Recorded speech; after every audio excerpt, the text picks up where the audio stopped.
Hello, everybody, and welcome to the Colonial Life Arena here in Columbia, South Carolina, where tonight we have an SEC matchup here on SimWorld TV in Game 1 of our doubleheader as the Auburn Tigers come into town to face the number 24 ranked South Carolina Gamecocks.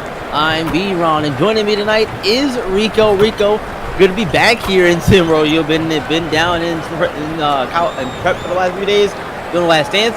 Be back here with you in SimWorld U.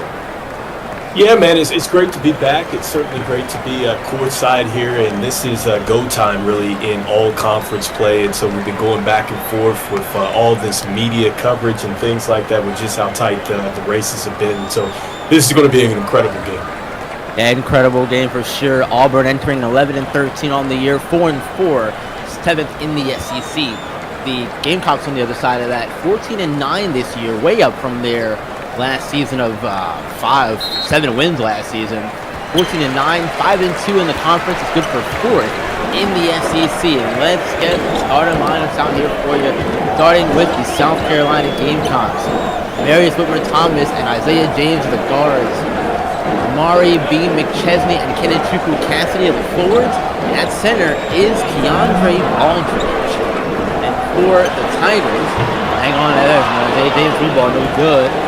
For the Tigers, Castile Atkinson and Rowan Beer, the forwards. Hunter Howard III is your center. Barkley James and Beverson Patches are the guards. And this is going to be a really fun matchup, Rico, for multiple reasons. One of the big storylines for me in this game, the battle of the James brothers. Two-thirds of them are in this game. Barkley for Auburn and Isaiah for South Carolina. Isaiah, a great defender. Barkley, a great shooter. And right on cue, there's Barkley James knocking down the first basket of the game for the Tigers. Yeah, and it's funny that you mentioned that. Hopefully Isaiah James can really kind of come back here, because I like him. Very strong player, like you mentioned. Defensively, that's what I've liked most about him. It's just his defensive awareness and just kind of know where to be there. I think he's very underrated as a player as well.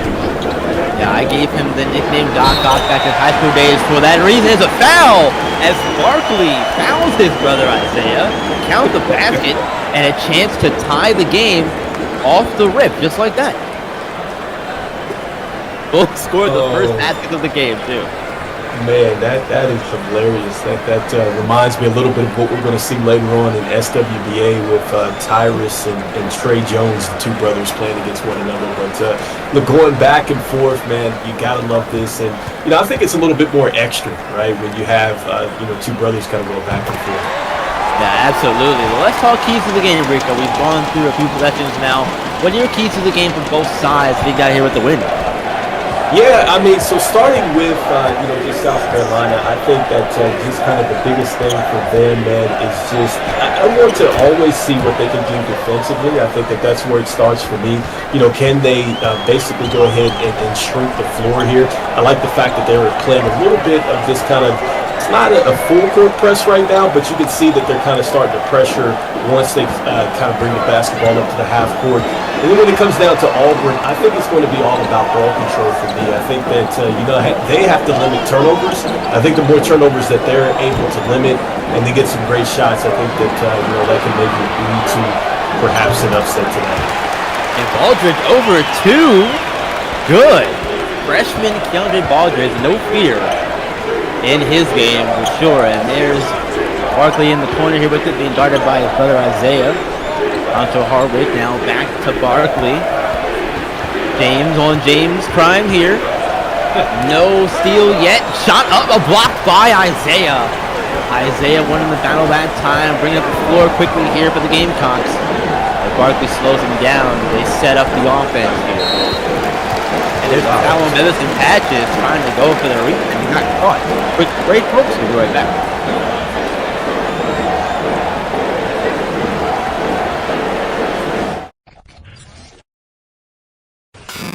It's time to see the game, be the game.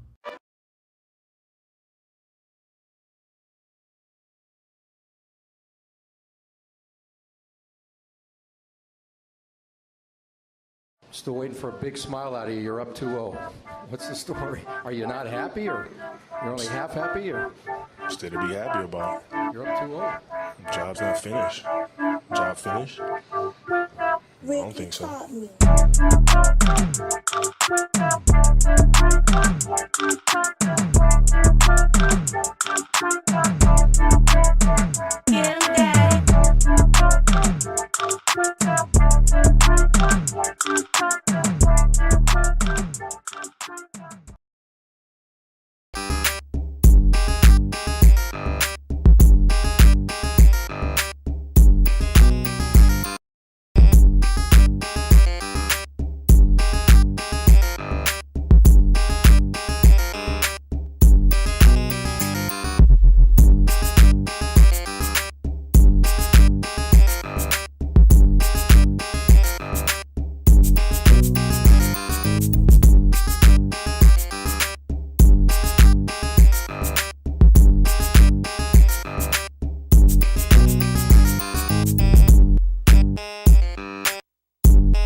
Welcome back, everyone. South Carolina on the inbound after the foul from Davidson Patches.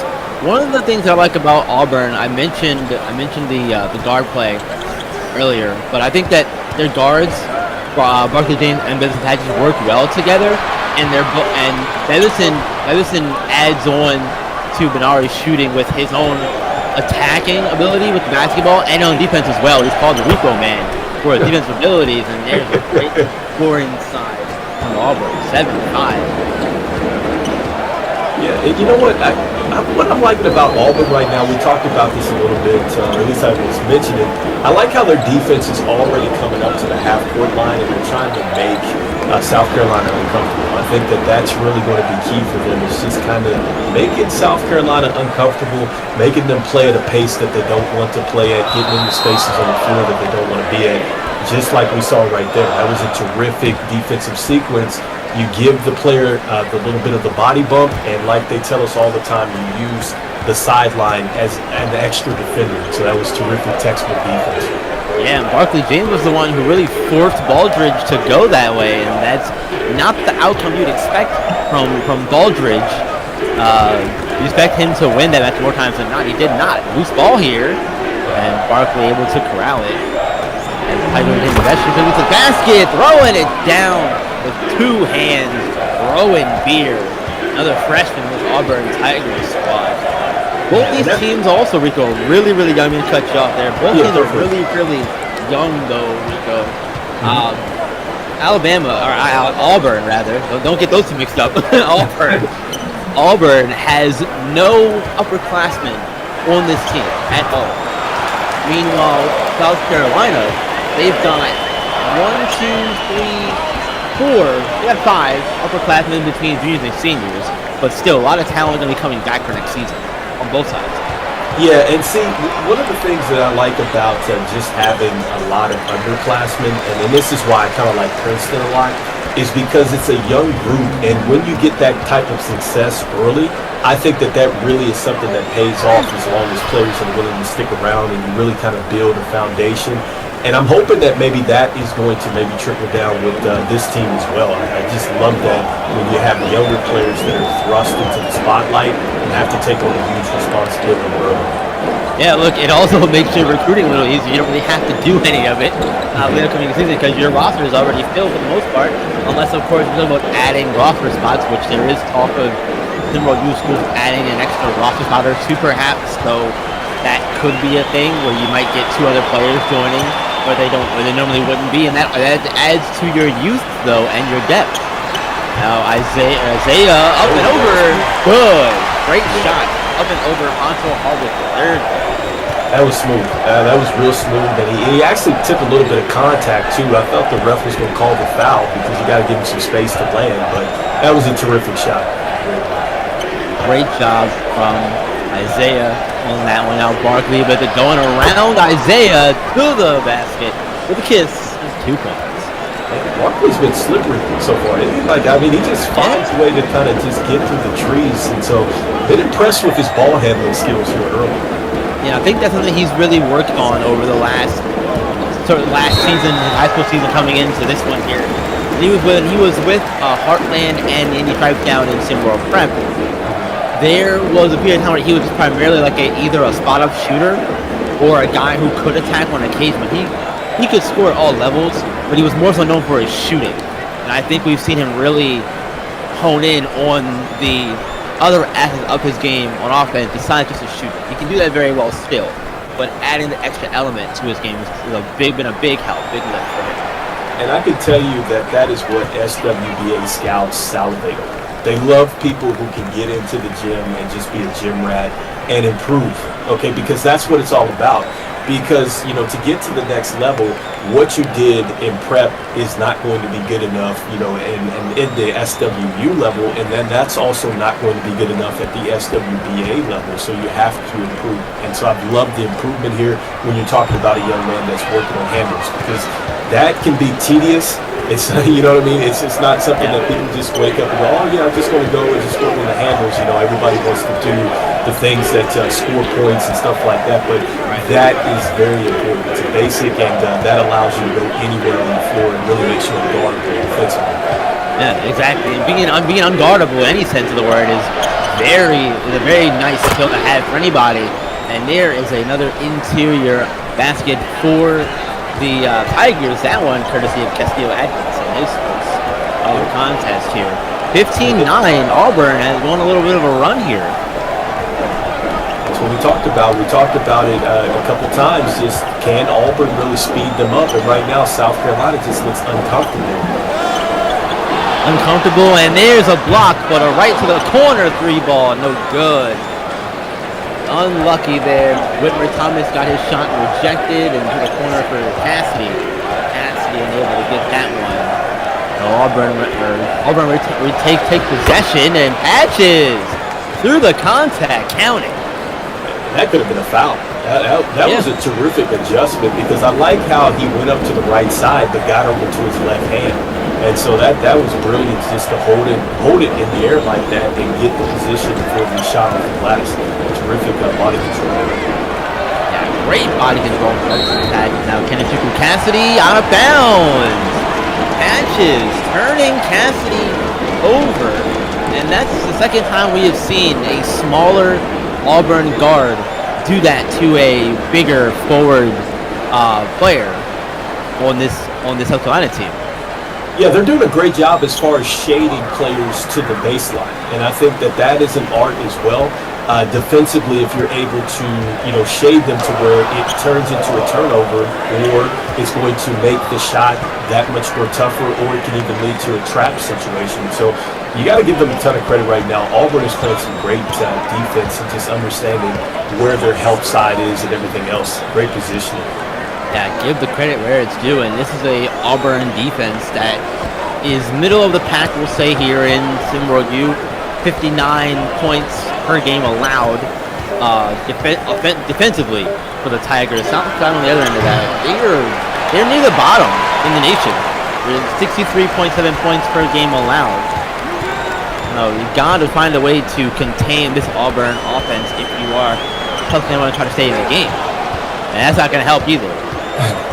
And you know what the beauty of it is, is that all these stats and things like that, because I know there's been a lot of national debate about Duke not being number one or something like that. And I was just thinking to myself, I'm like, does it really matter if they're number one, if at the end of the day they're number one when it comes to lifting up the Hoop Stereo trophy?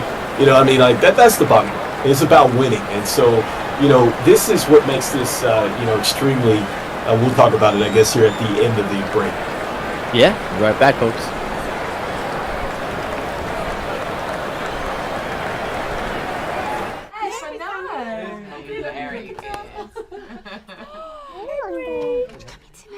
over there. He's walking!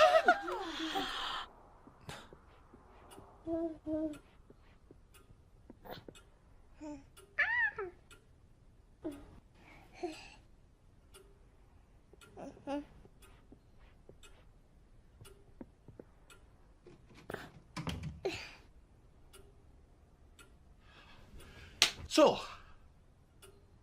what have I missed?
Welcome back, everyone. 19-9. The Auburn Tigers are out in front in this one. And Rico, we talked about the season winding down, and you look at conference standings in particular, and the SEC is kind of in a spot where you say the top teams are where they are, but there is still a chance for South Carolina to be in that conversation come conference championship game time. And they need to do some more work though to get there. Yeah, and I mean, we've kind of been, it seems like that's been the story, I think, nationally, just around conferences.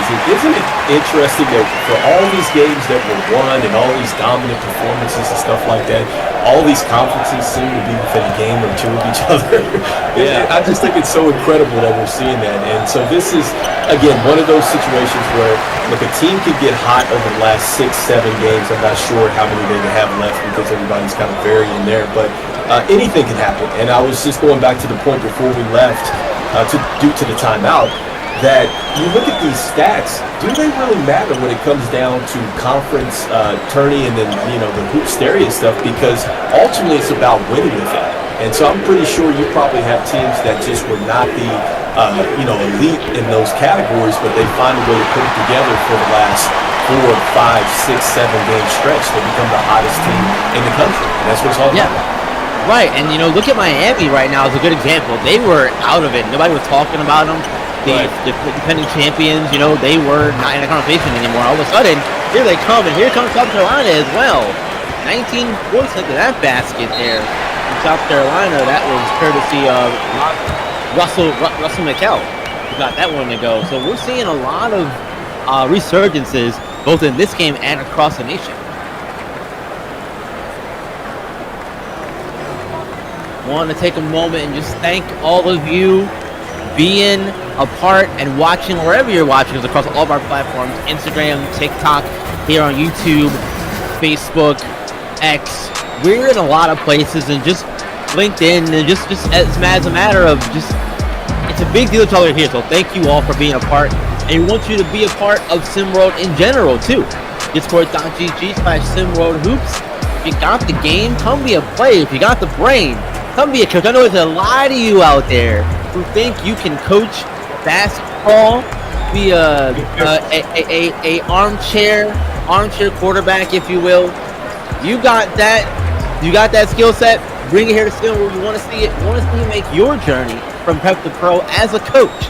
And if you do so, you'll get 5,000 EMs as well.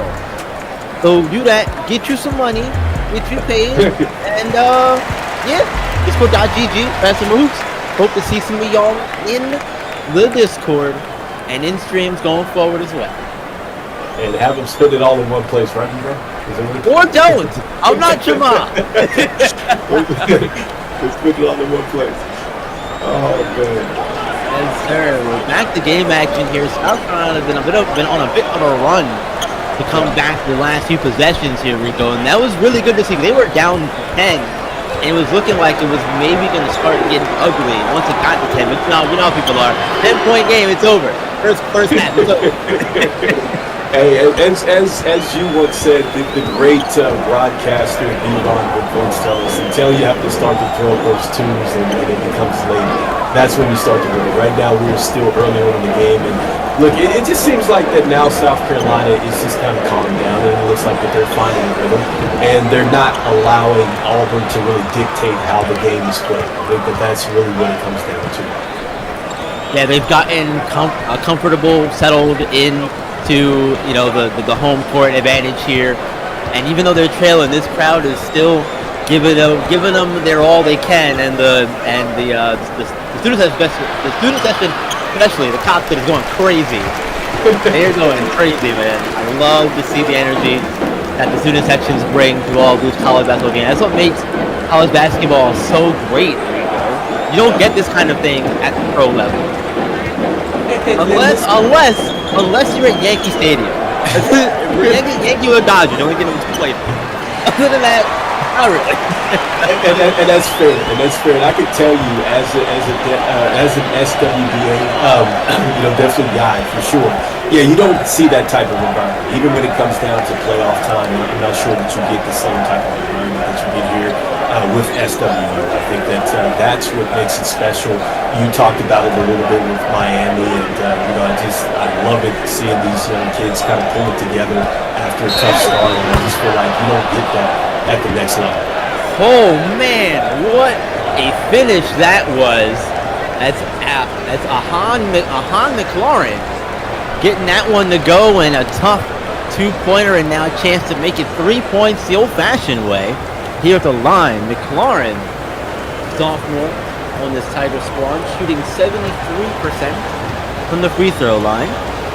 Looking to get 24 points in the game of the Tigers, and he does nail the free throw.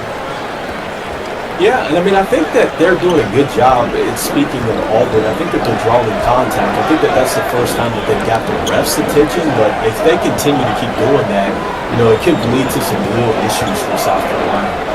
Yeah, something's got to give at some point. Eventually, the refs will have to call it, right? Yeah. They'll have to. Wrong spin move inside. That's Abiasi? Hands. And with Abiasi, you know what? That's the first time that I've seen the South Carolina player not get pushed out, right? Because we've seen that 2 times with Auburn. They're doing a great job of really pushing you out in that baseline, kind of squeezing the floor, making it straight down. So it's a good job. Abisa. Got it. I had to look at it again and just, had to say it to yourself for a picture. You get it right. Names are important, Rico. Names are important, and there's a phenomenal finish inside that one. Russell McKell. That one called. Especially in this business, B-Rod. You don't want parents to tweet you out and say, hey, you just totally messed up my son's minimum national television. You want to hear that? I don't want to get on Twitter and see an angry comment from the parent later on. I get tagged in on Twitter. What is it, bro? What's this? First of all, it's a bit of correction. I appreciate it. It happens too, though. It happens. It sure does. I've seen some names in my day, Rico. Rowan Beer is at the line for the Tigers. Beer, as mentioned earlier, freshman. He's from Florida, from Ocala, Florida, and he gets the first free throw to go, shooting a 66.7% from the free throw line. So we know what we do with that. Make it 67. Yeah, he's got to focus a little bit better. You'd like to see him shoot just a tad bit better from there, but look, he's over the 50%. So not saying that that's great. Look, I think if you're over halfway doing something, you're doing something right. You just got to finish the deal. You got to finish the deal. That's the thing. He's got to take another step forward. You got to take another step forward. I mean, so I'll give him the credit for starting it, but you got to get better. Right, keep getting better. What a dangerous pass, and it ends up going the Tigers' way, but they're going to score off of it, and they don't. Great defense to get down the floor from Dance to cut that off and really limit that opportunity there on the fast break. Yeah, you can't teach that. That was effort. They could have easily given that up. Easy layup. But that was a terrific, just way to compete. Yeah, that was actually Beam McChesney who got that on the floor defensively and ended up stopping that offensive play. Shot clock running down. Shot goes up front of the rim. No good. Honcho Hardwick III grabbing the rebound and quickly up the floor with it. He is very tall, very lanky, and extremely quick as well for a guy his height. I would say, you know what, at the next level, I wonder if he could play like maybe a week, because the way he just kind of came down the court like that, I was like, man, he doesn't look like he could be a 5. So just thinking ahead here, if he were to declare for the SWBA, what that would look like. Yeah, Honcho Hardwick is 7 feet tall. If he's going to be playing the wing, that's insane. Personally, that's wild to me. I'm not saying it couldn't happen, because Kevin Durant's what, 6'10"? but I think there's other things he has to do first to get to that point, Rico, I'm sure. Well, of course, because we talk about players getting better and stuff like that, because there's a lot of stuff that can happen, before you get to that next level. I mean, there's players that literally they weren't very good jump shooters, and then they found out, hey, this is the only way you're going to find a road here in the SWBA, and then they take off. You know what I mean? But it's just, when you're a GM, you're a scout, there's certain things that you see and you go, man, I like that. Can he get to this next level? So that's something that he'd have to unlock. Yeah, and I'm sure he has people talking to him in his ear about things you can improve upon. I'm sure there's always coaches are always working in practice on various different things and how to improve that kind of stuff. As Aldridge goes up and counts the basket. And 1, foul on Rowan Beer. DeAndre Baldridge going to try with 3-point play now. Yeah, I mean, I love his game for sure. I mean, at 6'11", I mean, there's not anything that you don't like about his game. I think that he has some good high shot creation, which is what you saw right there. And I think that he can score really over either shoulder. So it's always a treat to watch him go. Exactly, and I've had the pleasure of watching him since his high school days. He played at Southeast Select down in SimWorld Prep, who is also getting a lot of national attention right now because, again, the last chance tournament's going on. That's their big tournament in high school in SimWorld Prep. A lot of eyes on them and bring back a lot of memories for a lot of these other players on the floor right now. A lot of these players that have had that experience in the last dance. And you talk about tournament time, Rico, big environments like that really prepare you for moments like these late in a college season. Absolutely, yeah. I mean, I think that when you're on the national stage, I mean, it's probably been one of the more phenomenal tournaments that you've got a chance to kind of tune into the network. And, just what those kids have had to go through to get there. I mean, I think that that's something that's really been a story that should be told a lot more. I mean, because didn't they have to delay it due to the weather situation? And, to be mentally and physically prepared and, for all these kids to play the way that they did, even if they got eliminated, I've been super impressed. Can't wait to actually get down there and call a couple games here. So. Yeah, I'm very excited to get back down there at some point, as there are games tomorrow. So we'll be hitting the SimWorld Superjet after this, and we'll be taking our talents down to Houston to call some more SimWorld Prep tomorrow. But that's tomorrow. Right now, South Carolina is still scratching and clawing, trying to find their way back in this one. They have not really been able to get over the hump of 4 or 5 points here, Rico, for a good chunk of this first half, really, once Auburn kind of took control. But it feels like they're getting closer, though. I just think that at some point, it just seems like that once they figure it out, that they might just kind of run by Auburn. But we'll see what happens. Because right now they're kind of at their heels, and so I think that they've looked a lot better than what they did initially. And I just like that they're getting to the free throw line right now, and the offense just seems to be a bit more flowing. I didn't think that it was necessarily that way at the start of this game. It's certainly looking a bit better as Baldridge has the rebound. 2-point lead here. Game time possession attempt for the Gamecocks as they look to do that here. Marius Whitmer-Thomas with the ball. Pass it back to Baldridge, who has a mismatch. Gives it back. Whitmer-Thomas pass inside. Great bounce pass inside. Oh, wow. But there's a block. Great recovery defense from the Tigers. You get beat and get back quickly to not allow the easy bucket for Baldridge. But you see, that was great patience, though. That was a perfect shot because he could have really forced something right there at the free throw line, but makes the extra pass and cut off of that and got a great shot. It's just unfortunate it got blocked. Yeah, it was really smart play, and there's good defense as well from Cassidy on that one. Got the names backwards for a second. Cassidy here, working on the perimeter. Baldridge maybe looking for a screen, but at the ball instead. It's like, wait, I don't want this. Doing out here. Yeah, no, it looked like they were going to go right back to that pick and roll because they do have something really good. Yeah, they do too. I agree. Fadeaway jumper to tie. Good. Wow. Yeah. I mean, geez, he was deep in his bag right there. Yeah, that's certainly what I was not expecting that one there. But a great response from the Tigers, and they tie the game. Take the lead right back as Premier Murdoch with that one. We're gonna take a break for a timeout here. Be right back, folks.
Welcome back, everyone. Play getting ready to resume here.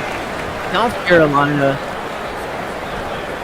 down by 2. I want to take a minute and thank all of you on TikTok. There's 100 of you over there right now. I would love to see all 100 of you join the Discord, discord.gg/SimWorld Hoops. Didn't think I was going to get that in there. Of course, I'm going to get the all in there, right? Got to get everybody in here, all 100 of you. Come and join the Discord. Be a player, be a coach, be a super fan. Looking for more coaches in SimWorld. You can be the next one. Isaiah James goes up, grabs his own rebound, and the Gamecocks will reset the shot clock though down to 6. They'll have to get a shot up there quickly. James with it here. Goes around. Barkley up under. Can't get it. Second and third time the charm. Ow. And Isaiah is giving it to his brother in the Stack Talk department. I love After that rebound. I love it. But see, this goes into the patience that really South Carolina is operating with right now. We were talking about this in the last segment of the game, and you can just tell, even with the shot clock winding down, there was not any panic. They knew that they could get the shot that they wanted, and then you have to love the effort from James right there to go up and get the rebound after the missed shot. Just great individual effort. Yeah, and that was something that Coach Paris was talking about to me earlier today before the game. He mentioned that he knows how good the guards are defensively, especially Bevis and Patches, and he wants to try to slow everything down to try to make them work harder for things. And if they can be patient and get them to make mistakes because of the patience, that could do wonders for them. Yeah, I mean, I definitely agree 1,000% with that. I mean, that's a great point. Just super impressed with James and his strength, too. I mean, I think we talked about this initially, but man, he definitely has that type of body once he gets to the lane. He can kind of move some people out the way. Hey, Ken, he blocked the shot there as well. And with Charlie with it. Looking to reset things in South Carolina. They do eventually get the ball back outside to the perimeter, and almost like a clear in 2-on-2. Reset it out and start again. Got clock down to 5 here. Over to James. James has it fired up over his brother Barkley. Can't get it. And the second effort does go the Gamecocks' way. Edward Charlie knocked it into a Auburn Tiger defender that he knocked it into Atkinson. So very nice heads up play. And I think I heard Isaiah tell his brother Barkley get in the weight room. Man. I was just gonna say, B-Rod, it looks like a backyard moment right now. It seems like it's a backyard moment. They're outside playing in the backyard, doing a one-on-one kind of deal. That's exactly the feel I get from it. Yeah, exactly. If this is your first time watching, Isaiah and Barkley, 2 of the 3 James brothers. There is one more. It's Bernard, and he plays for Davidson in the American Conference. Well, they're not in the same conference, unfortunately, so we don't get to see them all a whole lot.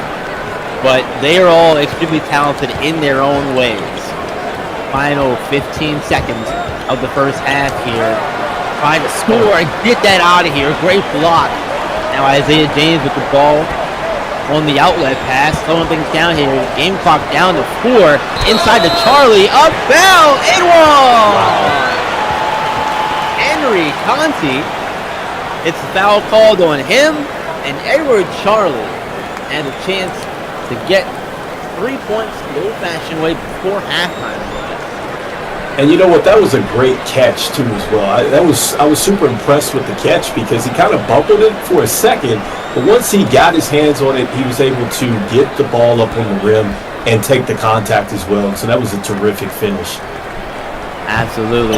Charlie does not hit the free throw, and that will end the first half right there. South Carolina able to complete the comeback late in the first half and win it. Not the game, though. Win the first half at least. 31-29 heading into the locker room. Rico, first half thoughts, my friend. Yeah, so I mean, I think that the thoughts here is that the game has really settled down really a lot for South Carolina. I think that you're seeing the offense is running extremely smooth, and I think that they've done a great job defensively as far as taking away just really the penetration that Auburn was getting early with the guards and things like that. So I think that that is key. And then with Auburn, they've got to continue to create chaos. I think that that's when they were up in this game. That's where they were giving South Carolina a lot of fits. You have to be able to continue to create chaos. And so as they're missing shots, South Carolina's doing a great job as far as running off in the break, taking away these half-court trap opportunities. Yeah, there is still plenty of time for a lot of things to happen. Changes are coming. Halftime's upon us. But don't worry, we'll be back with second half action here in Columbia, South Carolina.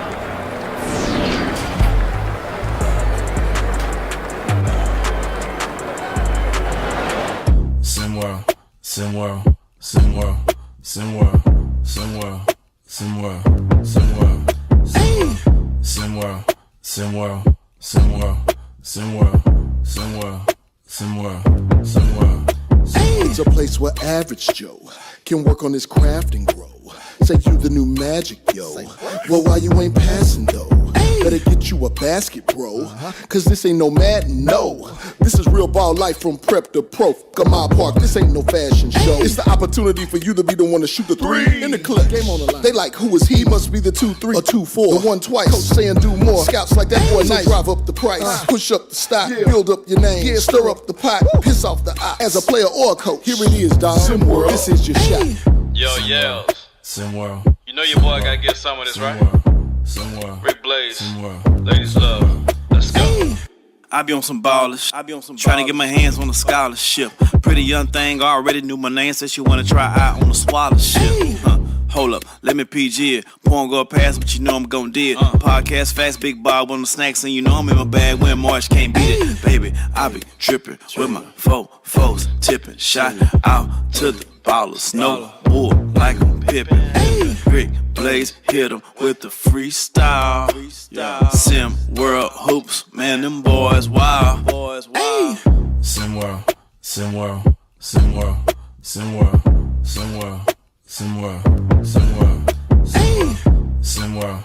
SimWorld, SimWorld, SimWorld, SimWorld, SimWorld, SimWorld, SimWorld. And then when their lead expanded, they turned into a highlight machine, except for the problem was there was no film in the camera.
Let's see if I still remember how to do this. Second half, folks, you know what time it is. Throw up those deuces, folks, this time. The second half here at the Colonial Life Arena. 31-29. South Carolina, the number 24 team in the nation, out in front. And by the way, if you're watching us on the TikTok, you could go ahead and go to discord.gg/SimWorld Hoops. That's on the website, SimWorldSports.com. Find us over there. Get all the information you need about what this experience is and get yourself involved in what SimWorld is. As a player, as a coach, again, we are looking for more coaches desperately for our prep experience. I know that there are plenty of you out there who think you can coach or wanted to be a coach in the future or one day in general. You can do that here in SimWorld. About your dreams, you can live coach. The only place in the world you can do that, by the way. So here at the line. Rico, let's talk second half adjustments here as Patches tries to tie the game up for the Tigers. Does not. Yeah, so I mean, look, the second half adjustments right now, I think just for South Carolina, it's going to be to continue to play at the pace that they've been playing at, where it seems like it's more controlled. They're getting to the spots on the floor that they want. With Auburn, they're going to have to generate chaos. And, you know, I'm wanting to see what is going to happen because I'll tell you what, we got a chance to just hear some of this stuff that's going on in the court between these two brothers, man. And it is picking up. It's been very intense. You can hear somebody right now talking amongst each other about missed free throws. This has been quite a treat if you can get out to this game. Absolutely, and Martha James just hit a three, and once he let it go, he said, "Watch this." It has been that type of game, man. It has been a great game.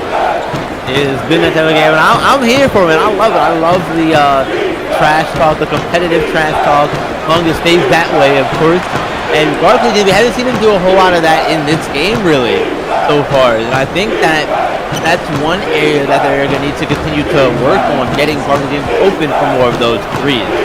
Now, Patches around after the screen from James. Layup, tie ball game. Yeah, that was a great move right there. And, man, you can just really feel the intensity here. This is why you love SWU basketball, because you just feel this environment in here in this gym. And you know that this game means something, right? Because every game means something. We've been talking about just how the conference play is kind of heated up and it gets just tight at this point of the year. So the intensity is here. Yeah, you were mentioning earlier the amount of games teams have left. Auburn has 5. South Carolina has 6 games left. So both teams are winding down their regular season play and still fighting for a shot to be in that conference championship game. As a reminder, or for those who are new, in SimWorld U, the college basketball here, there is no conference tournament. There is just a conference championship game between the first and second place teams in the conference, and the winner gets an automatic bid to Hoopsteria, which is the big national tournament. 64 teams in that one. Winner of that one will determine the national champion. Yeah, I mean, that was a great explanation too of just the format and everything else, and yeah, man, I just cannot wait until we start to get into that this tournament, man. I just cannot wait to see that. Yeah, I'm very excited to get to that time. That time of year is always one of the best times to be a college sports fan of any kind. Tournament time in general is a huge deal. And Barkley James trying to make this game a huge deal for Auburn if they can pull off an upset here over his brother and the number 24 South Carolina Gamecocks. I can't wait to talk to these kids after the game. And there's a great interior basket from the Tigers. They take the lead right back. Rico, I have a feeling that this is just going to be a back and forth game the rest of the way. I don't know why. I feel it in my bones, man. I don't think it is. You know, I think that you got two teams that are not wanting to give up right now, and especially, you know, with the two brothers right now kind of going at each other, I feel like it's almost fueling each team. You can just tell that the energy level is picked up on both teams. Marius Whitmer-Thomas drills the three-pointer that gives the Gamecocks the lead right back, and on the year, it now gives him 20 made three-pointers on the season. He was shooting just 35% from out there. Well, good to see that one fall for him. What a time to get confidence, right? Yeah. What a time to get confidence. Exactly. We know Urban Thomas had some off-court issues earlier in the season. I don't think anything has come of that since those issues. There was nothing that I saw, any updates on it. So it seems like it's been resolved internally, I guess, and they're going to go and just continue to have him be the person that he is and play like he has no sort of repercussions from that. Yeah, I mean, not even going too much into it, but I like the way that he responded, though. I really do, and I've kind of liked the way that, it's been kind of tight-lipped about it, and they just kind of handled it as a team, and they've moved on. So that's really, I think, the mark of maturity from the player, and then also, too, just I like the way that the program kind of handled it. Yeah, and I think that says a lot, too, about how, again, like you said, how the program handles things, because if it would have gotten out to the media in some way, shape, or form, we know how it could have went. Yeah. So many narratives. Too many narratives right now, especially when you're trying to focus. Too many narratives. Right, it would end up being a distraction as Beam McChesney took the foul there, and see Bruce Pearl not happy with maybe the act of the foul in general, and not the fact that Pat is going to the free throw line here. Yeah, I mean, he's a passionate coach. I always loved him when he was in Tennessee, but just going back to that, just staying just tight-lipped as a program, I really think that really, I think, kind of disturbed Princeton's season a little bit, especially when their head coach was maybe mentioned in the rumor mill as maybe being a replacement there for Coach Sampson at Houston. And I just think that, look, man, you got to try to just control the narratives, because sometimes they get out there in the media and then it just gets ugly. So I could see that definitely being a problem, especially for a team like Princeton, like you said, who, historically Ivy League school, and now they're in the American Conference, a whole new ball game for them, and they really came out and surprised the nation, really, with how they played. No one was expecting them to be as high. I think they were, 7 at one point in the top 25? They were up there, yeah. And no one expected that. So to have them go up that high and get a lot of that national attention that they're not used to having, I think definitely threw them off. And that block certainly throws some people off. But Auburn retains possession, can't get the second chance, though, on that way up either. Now Isaiah James with it over to Whitmer Thomas as they reset things here. Yeah, I mean, I've liked, again, just the pace in which this game has been played for South Carolina, but I do like the response from Auburn. I mean, they easily could have let go of the rope, but they continue to keep competing. Yeah, you can't, like you said, let go of the rope, Rico, especially not in a game like this where it's still close. It's a 1-point game. You're not out of by any means, and there's a turnover that's going to go Gamecock's way as a step out of bounds there. Yeah, terrible. Yeah, because I think initially he was trying to maybe get to the corner, maybe turn around and see what he could find in the post, but hey, sometimes you step on the baseline there, you definitely got to pay attention. So a silly turnover, hopefully they can get the basketball back and get a good possession. Yeah. Over in the corner, those lines get a lot closer to you than you think a lot of the time there. And now look at the post up here, calling for their ball, trying to get it, but they're not going his way. Instead, trying to reset, get it to Isaiah, and picked up. Ripped, pocket picked. Tigers trying to score here off of the turnover, and talk about the chaos that Auburn needed to create, and they've certainly done that in the second half so far, almost midway through it. They've got active hands. I think that's one of the things that's kind of really standing out right now in this game. I think that's probably their third or fourth deflection defensively. So the active hands are there. An active body there is Edward Charlie. I thought it was on the ground. I did. I thought it was an offensive foul initially. We were kind of waiting for the call, but yeah, I thought it was too, but no. 39-38, and Rico, usually when you get to this point of the half, you start to see a timeout be called here or there, but so far, nothing doing for either coach. They're letting these kids play, and do you think that is a smart thing, or do you think that a timeout should be used here at some point to try to get you guys under control? I mean, I definitely think that you want to somewhat get the control back. Not somewhat, you definitely want to. Great block from Edward Charlie, denying what I would have been a dunk had he not been in the vicinity. Now up Whitmer Thomas, can't get it. Hagler's grabbed the rebound. Rico, I mean to cut you off, my friend, but go ahead, continue.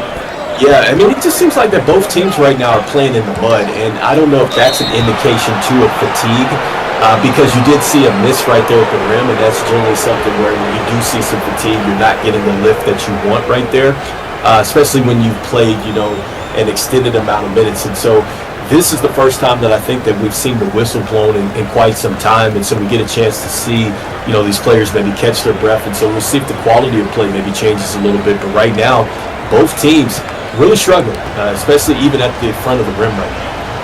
Yeah, both teams are struggling as gotta make the free throws for sure, especially when you're up one. Yeah, a timeout is needed for sure. I definitely think you need a timeout. After that, right? Recruit. Yeah. We just talked about just leaving shots short with the layups and things like that, and so yeah, I think that's an indication where you have to just kind of take the timeout. Let's talk about it. Let's catch a breath. Yeah, catch your breath, and we'll see what happens. They're not gonna take one just yet, anyway. As they watch and get across half court, take a timeout, but no timeout just yet. Another steal from Auburn. The active hands, Rico, up the floor. Tigers throwing it down in transition. Ahan McLaurin, the one throwing it down, and now there's a timeout from South Carolina and Lamont Paris. We're going to take a break ourselves, folks. We'll be right back. 42-38, Auburn out in front over the number 24 South Carolina Gamecocks. Do you have the mind of a coach?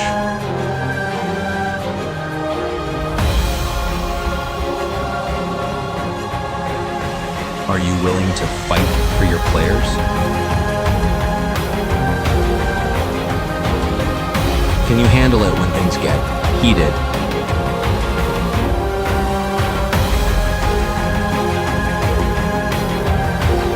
Can you manage your star player's ego? Can you handle the stress? Can you become a legend?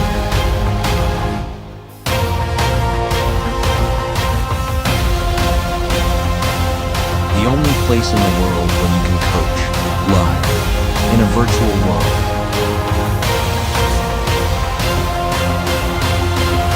SimWorld Sports.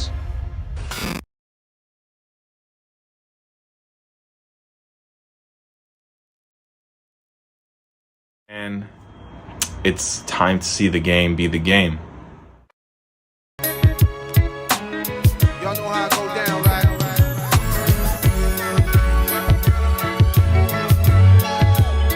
They always want to hold you down. Y'all know.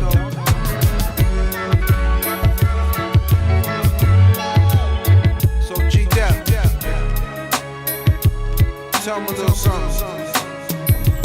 Should I recall?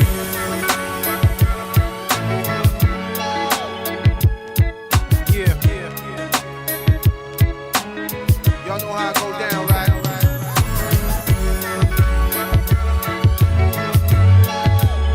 They always want to hold you down. Y'all know.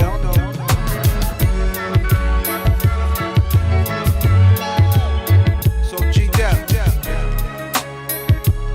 tell me a little something. Should I recall?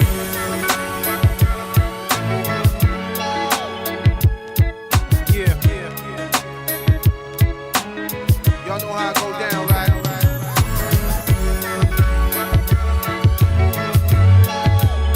They always want to hold you down. Y'all know.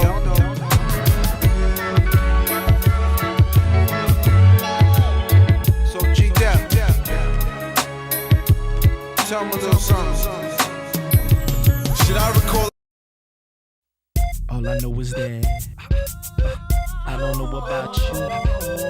But best believe, you're leaving with the hope. All I know is that you're listening to the sounds of the incredible run, yeah. Best believe, we leaving with the hope. I saw a pretty girl from the Philadelphia and realized she was so fine.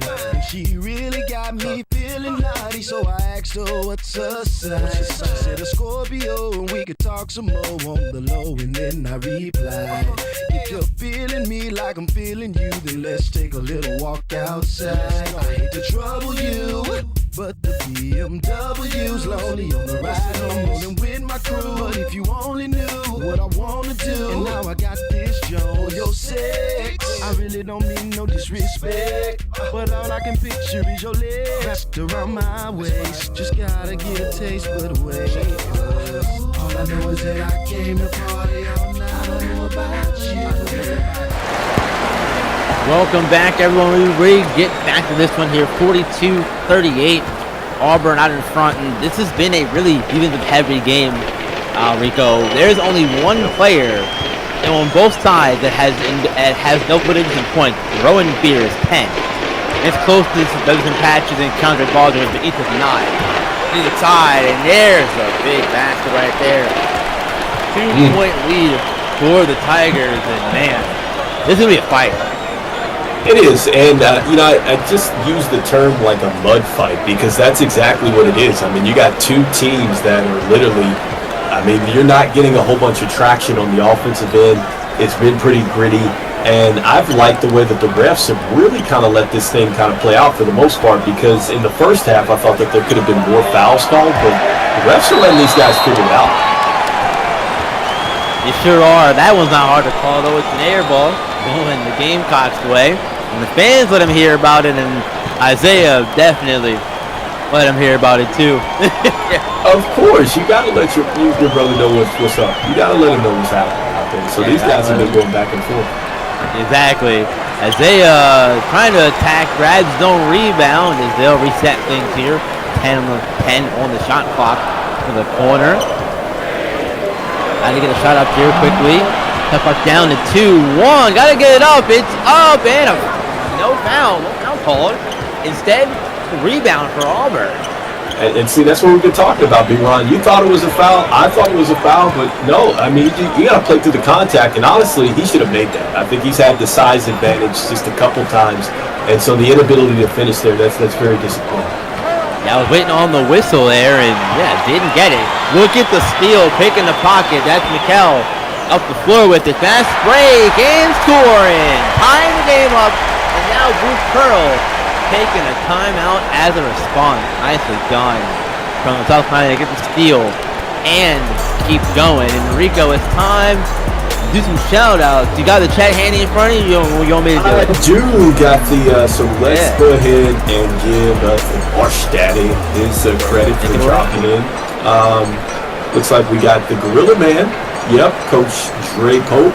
Always a pleasure to see that man in the chat. Jay Midoriya. Hopefully I said that correctly. We got Midoriya, you did. SSF Jeff. 100%. Glad you're here, my man. So definitely give him a shout out. And we got Biff Markham. See that guy all over the place. Heck, he might be in the media. I don't know. All over the place. He's all over the place, man. I want to give him his flowers too as well, man. So definitely appreciate everybody in the chat. And thanks for hanging out with us. Only place you can see the game, be the game. As my main man B-Ron is saying, you feel like you could be a coach. You feel like you're a player. Let's see it. Yeah. Let's see you in here. Make your journey from prep to pro. Play against Barkley and Isaiah James. They love the smack talk. You can only do by getting in here and being a part of the experience. Look at the pass. Hand down, man down, but no basket going down. DeAndre Baldridge get hit with the foul in that roll. Will be free throws though coming up for Castillo Adkins. I see what you did right there, B-Ron. I feel like you're trying to get on the intro, for our production crew right there with the lyrics. I love the bars. Trying, man. Hey. The little bars, I like it. But Look, man, that's what we've been talking about with this game, man. It's just been a game where it's been close quarters. I mean, it's not a whole bunch of finesse out here. This is the uglies, like kind of just 90s style of basketball, so to speak. These guys are just going at each other, and so I kind of love it. Okay, so if you're looking for offense and that's what you wanted from this game, you're not going to get it here. Yeah, right. Exactly. I'm really surprised to not see one team at 50 yet. They still got a ways to go to get to 50, Rico. And this isn't a surprise in the grand scheme of things, but even still, with the way both these teams can have the shooters between, again, Barkley James on one side and South Carolina, they've got a few guys who can shoot free ball, but not really consistently. But still, offense is there. As Auburn hit 45, but Can we say too as well that conference games? I mean, it has a different feel, right? Because you know what this team does. You see them twice a year. And it's just like the sets and stuff that you run against out of conference teams, it's different. Like everybody kind of knows what you want to do. And it almost becomes like a playoff game, right? And it just becomes tougher to kind of run your sets and things like that. And I think that's why you see a game like this where it's just so tough. Yeah, exactly. And that's really what makes this whole thing just so great to see. Everyone making the adjustments, you know each other very well, what they're going to do. So you have to try something new. You mentioned the out-of-conference test. Maybe bring one of those in to see what happens. And there's a big basket after the foul from Marius Whitmer-Thomas. That's huge. And a chance here to tie the game with the free throw from the sophomore. That was a terrific job as far as not only drawing the contact, but just placing the ball in the basket. It was kind of a semi-runner, but very impressed with the way that he was able to take the contact. And let's see if he can finish now the three-point play. Whitmer-Thomas, he's played a lot of minutes in this one, 25 and plus at this point here in the game. And the free throw does not go for the sophomore, so that is an unfortunate series of events there. You get the basket and a chance to tie, and you can't convert. Now Honcho Hardwick gets around everybody, and look out below! There goes Honcho. And see, that's what I liked about him, and just talking about it in the first half, his ability to handle and just him being so quick, man. If he could just develop this outside shot, I think he could become a real type of player down the line. Very well could. It's Kenneth Cooper Cassidy. Has ball here in the corner, gets the screen from Baldridge. Cassidy being guarded by Hardwick, and goes up and scores over it, around it. Negated the size. Yeah, no, that was perfect. He like took away the size advantage and just really kind of got him under the rim and pinned him. That was very nice. Yeah, I think that's one of those smart heads-up kind of plays. Barkley step back three. Oh no basket there. A good look though from Barkley James. He can't hit those. Really great three-point shooter. Unable to get it to fall there. Now Baldridge has a mismatch. Kick back out. Three-pointer up. Front rim and out. That was textbook though. That's how you draw it. If with the inside out, that is perfect. That was perfect offense. The shot just did not go out. So it's a tough outcome right there. Yeah, really good offensive sequence there. Unfortunately, like you said, unable to get it to completion there. And that one also, Atkinson falls short. South Carolina, chance to take the lead back here. James decides to take it out and reset things. Shot clock down to just 10 seconds here. Whitmer-Thomas has it. Now back to Cassidy. Cassidy guarded by Hardwick. 5 on the shot clock. Gotta get it up here. James has it. Guarded by Patches. Up and over him. Big time shot from Doc Ock right there, Dave. I love it. And you know what I've been really impressed with is his rebounding. I think right now he leads the team, and he's getting a ton of rebounds. And so using that strength to get to the offensive glass and give his team second chance opportunities. Very impressive. Rebound is crucial. Now James for a three. Can't respond, but Honcho Hardwick there on the glass. Count the basket. Oh no, traveling violation. My apologies. A traveling disciplinary violation instead of the 2 points. You don't see a whole lot of those being called these days, Rico, but we're not in SWBA now, are we? Yeah. I mean, had he been at the next level, that is not a travel. But here, too many steps. Just too many steps. Too many steps and no points as a result. Heartbreaker too, because that would have tied the game up. Now foul here as Hardwick commits his second of the day. Baldridge can go back to the free throw line here. Chance to extend this lead some more. We're getting late here. Just 5 minutes left in the ball game, Rico. I can't believe it's 5 minutes left, and we're just now getting to the 50-point mark. But again, can you say that it's been good defense? I mean, maybe. Has it just been just bad shots? I don't know, but there's been a ton of contact. We're not getting the calls that maybe you would think, would be called in a game. And so I love that the refs are letting them figure it out there, but I'm curious to see, is there any type of, offensive spark that is going to occur between either of these teams to finish out this game? Yeah, I think it's a little bit of column A, a little bit of column B on that one, Rico. Yeah, I think two things can be true at the same time. Baldridge hits both free throws as well. First to 50, South Carolina, the home team, up here trying to win another one here at home. When they lost their last game at home, that was against Arkansas. That was an 81-64 loss back on March 11th. So they're looking to rebound from their last home game, especially. That was a bad loss. Real bad. Yeah, real bad loss. Great second effort. Nobody boxed out Honcho Hardwick third, and that's what happens when you don't box him out. Anybody can really do that. Maybe except for me. I couldn't do that. I'm too short. It wouldn't happen. Yeah, I don't even know why he jumped sometimes. Really, it seemed like he was already at the basket when he reached his hands up there. So that's a terrific finish. Baldridge being guarded by Barkley James, and James wins the battle there over Keandre Baldridge that time. Now the James brothers guarding each other. Now switch pass to Patches here, who brings it out, resetting the offense. Hardwick gets it. Had a little bit of shade on the side, but decided not to take it. Instead, James has it back. Barkley over and good over Baldridge, tying the game up. So he gets the stop on Baldridge and comes down the floor and ties the game up over Baldridge as well. Wow. Yeah, and you know what? I've liked the fact we talked about his handle getting better, and it just doesn't have to be about just getting to the basket. It's also the ability to create space. That's why you work on your handles, and that's why it's super important as you start to get to the next level. Yeah, gotta continue to work on all things in your game, and yeah, the handle is definitely one of those because it allows you to get through traffic and get out of sticky situations like Barkley did on their last time down.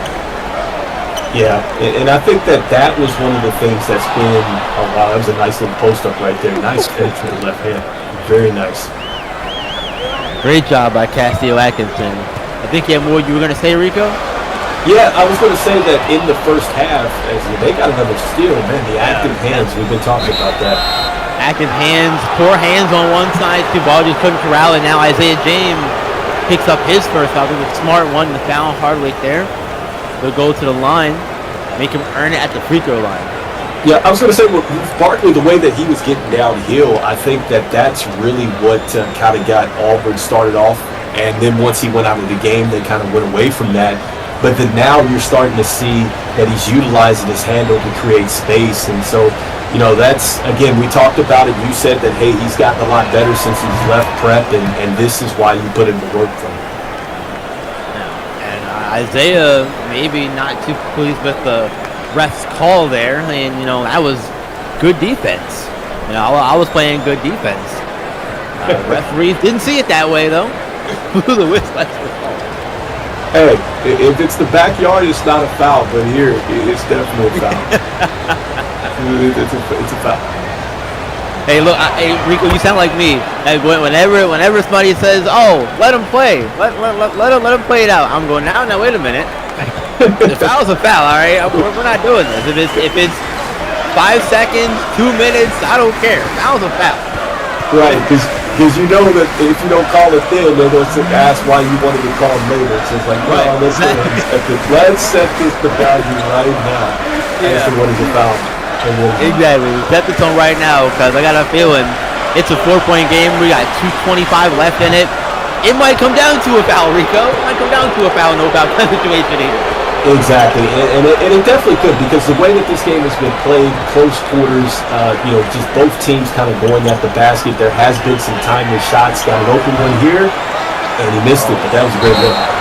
Yeah, Hardwick on the glass does get another foul. This one on Baldridge, his second, and now you hear the boos raining down here in the Colonial Life Arena as the cockpit and the South Carolina faithful are not too pleased with the referee's calls the last two possessions down the floor for them.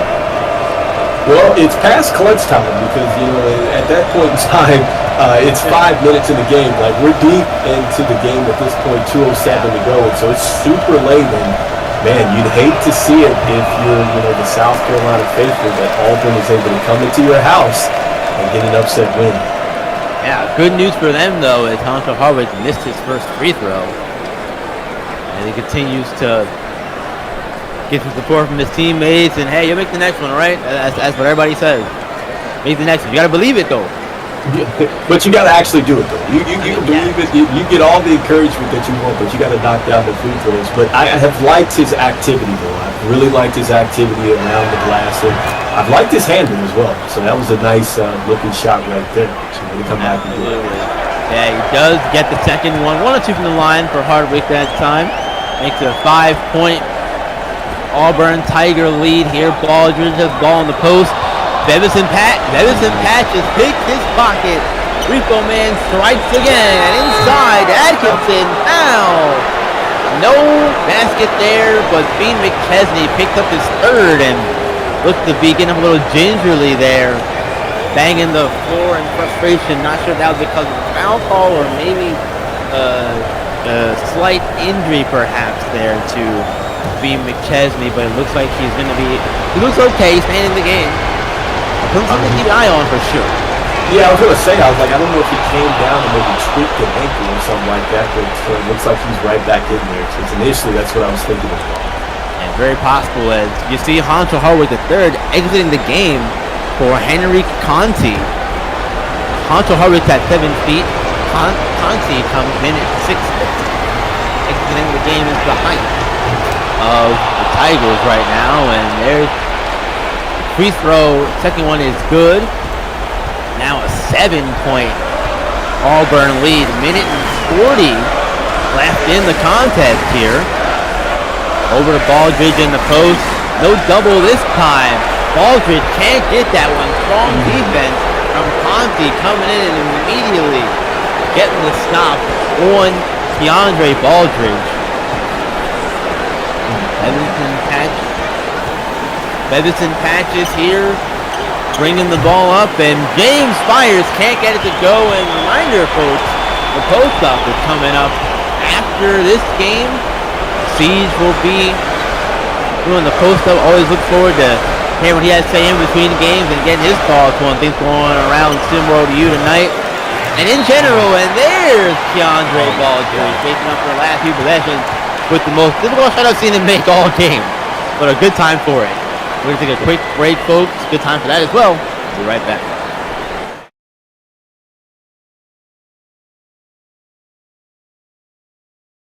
Hello guys, it's me, Coach Brooke Simpson of Lone Star Basketball Club. I always wanted to be a head coach, and SimWorld Sports is a great community that allows anyone to be a head coach. It's the only place where you can live coach games, you get to recruit players, and SimWorld Sports also has a very friendly community that will help you along the way. SimWorld Sports is the only place where you can see the game, be the game.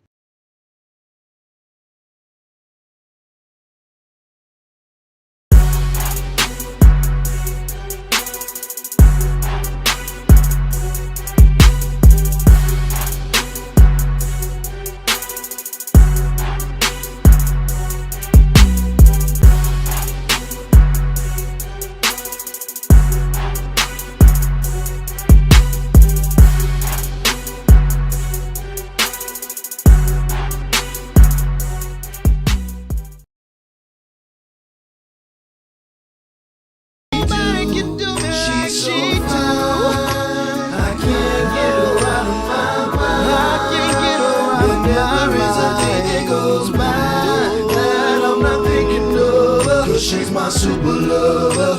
My super lover. My super lover. So down.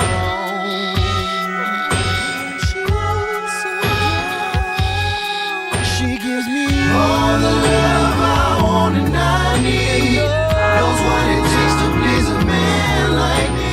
She's everything I could ever ask for.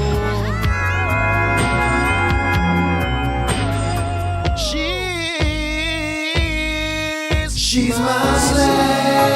We never have lonely days. She pleases me in every way. She pleases me in every way.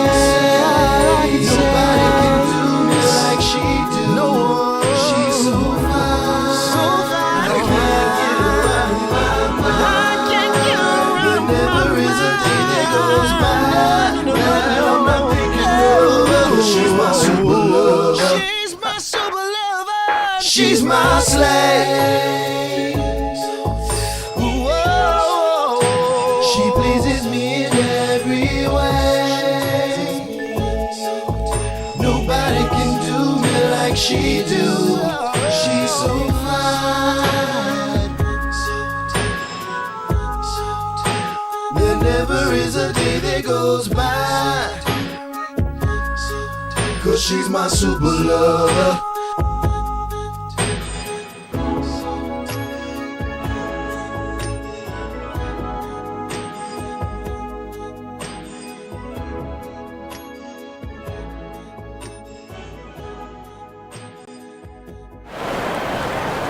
Under a minute left in this one, 59 seconds, and Auburn's closing in on an upset of South Carolina, the number 24 team in the nation. Some people would say, we're not going to call it an upset. Oh, no, 24, you're ranked. I think anytime you beat a ranked team, it's an upset, no matter how high or low you are in the rankings, and you're an unranked team. Personal opinion. Rico thoughts, though, on that, and the end of the game as we wind down this one. Yeah, I mean, I definitely think that it's an upset. I don't care what the number is. Like, anytime that we're talking about ranking goals this late in the year, it's definitely something that hurts. And then, I think that one of the things that has been impressive is just Auburn in their way of just defensively attacking. We talked about it on just the start of this game. The activity that they had, it was incredible. I loved the fact that they were running like a soft, kind of half-court trap. And even when you get into your stuff, they're constantly reaching, they're constantly playing the passing line. So super impressed with the defense. Super impressed. And James trying his best there to do by himself. But look at the second effort from Honcho Hardwick. You're going to count the basket and the foul. You see Edward Charlie and Honcho Hardwick getting into a bit of a staring contest and a jawing between the two. As Honcho Hardwick stared him down and got in his face after that one. That's so what happened. Foul and the basket. When you get dominated like that, I think that his activity level, he was probably one of the real reasons why they were able to just kind of beat South Carolina up, because he's leading with 12 rebounds on the day. And so I think that he's been super active on both ends of the floor. And he's really kind of been the enforcer, really, for Auburn today. Yeah, been great to watch him work in the paint for sure. Now, this down to the corner for a three. No good. Rattles around in and out. An unfortunate situation for Honcho Hardwick there. You grab the rebound, but end up on that black line there, giving it right back to the Gamecocks. The cockpit's very happy about that. They're going crazy. There's still time in this one for South Carolina to make something happen, but they got to, whatever they do, Rico, they got to do it quickly, my friend. Yeah, they definitely do, and whatever they do, it's going to have to be something quick with 31 seconds to go. So, and hopefully, a lot of people are able to tune in to The Last Dance coming up here Thursday and talk a little bit about just the competition and just how these kids have been able to put it together. Probably one of the best prep tournaments that I've personally seen. I'm super excited to get down to Texas and what's happening. Yeah, games are continuing Thursday at 6 p.m. and the championship game will be on March 24th at 8 p.m. Eastern. Tournament's winding down. We're in the flurry of the last few rounds here. Quarterfinal round coming up semifinals after, and we'll be done with this before you know it.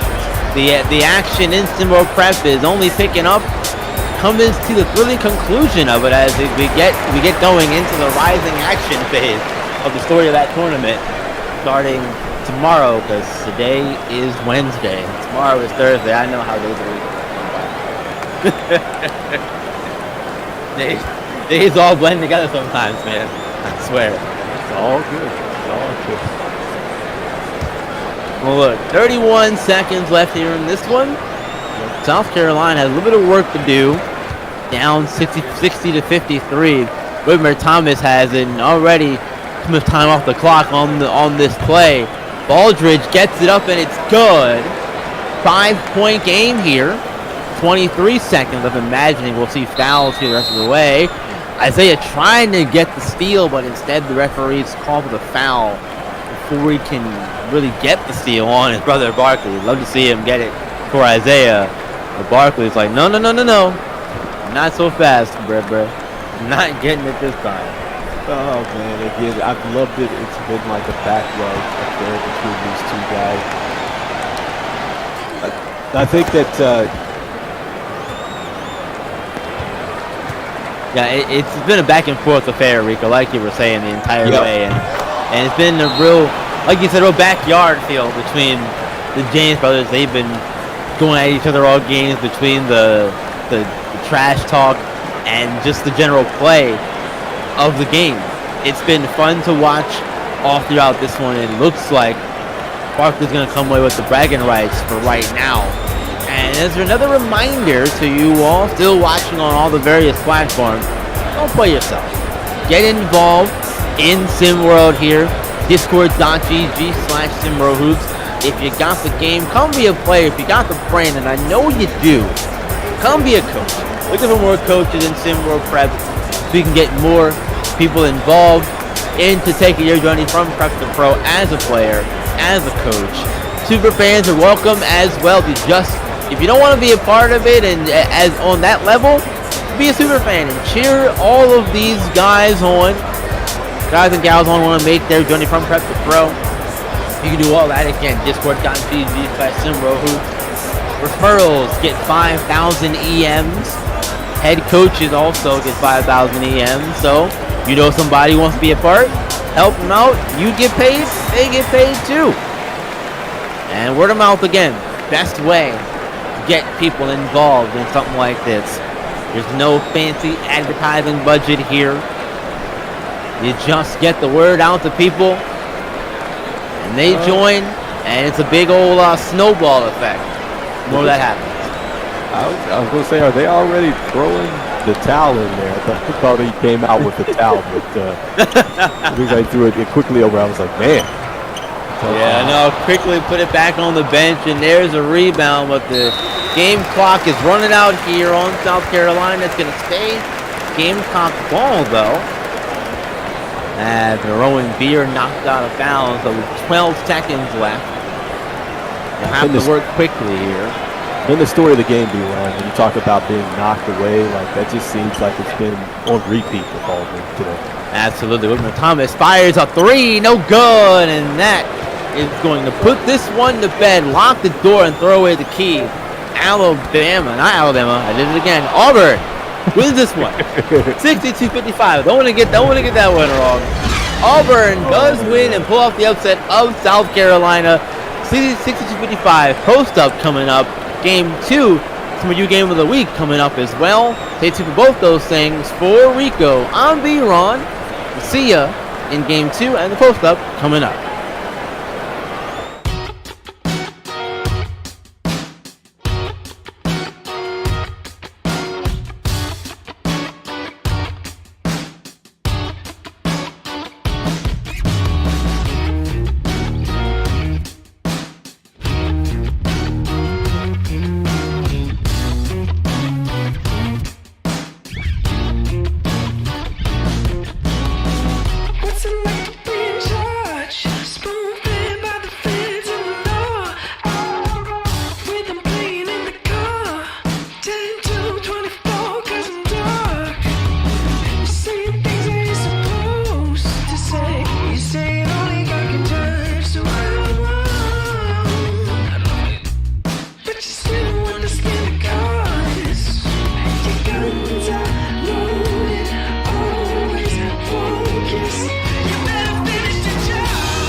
Here we go again. Your grandma's favorite show back on the air. You get me once a week, so really absorb it and have a good time. How about that game there?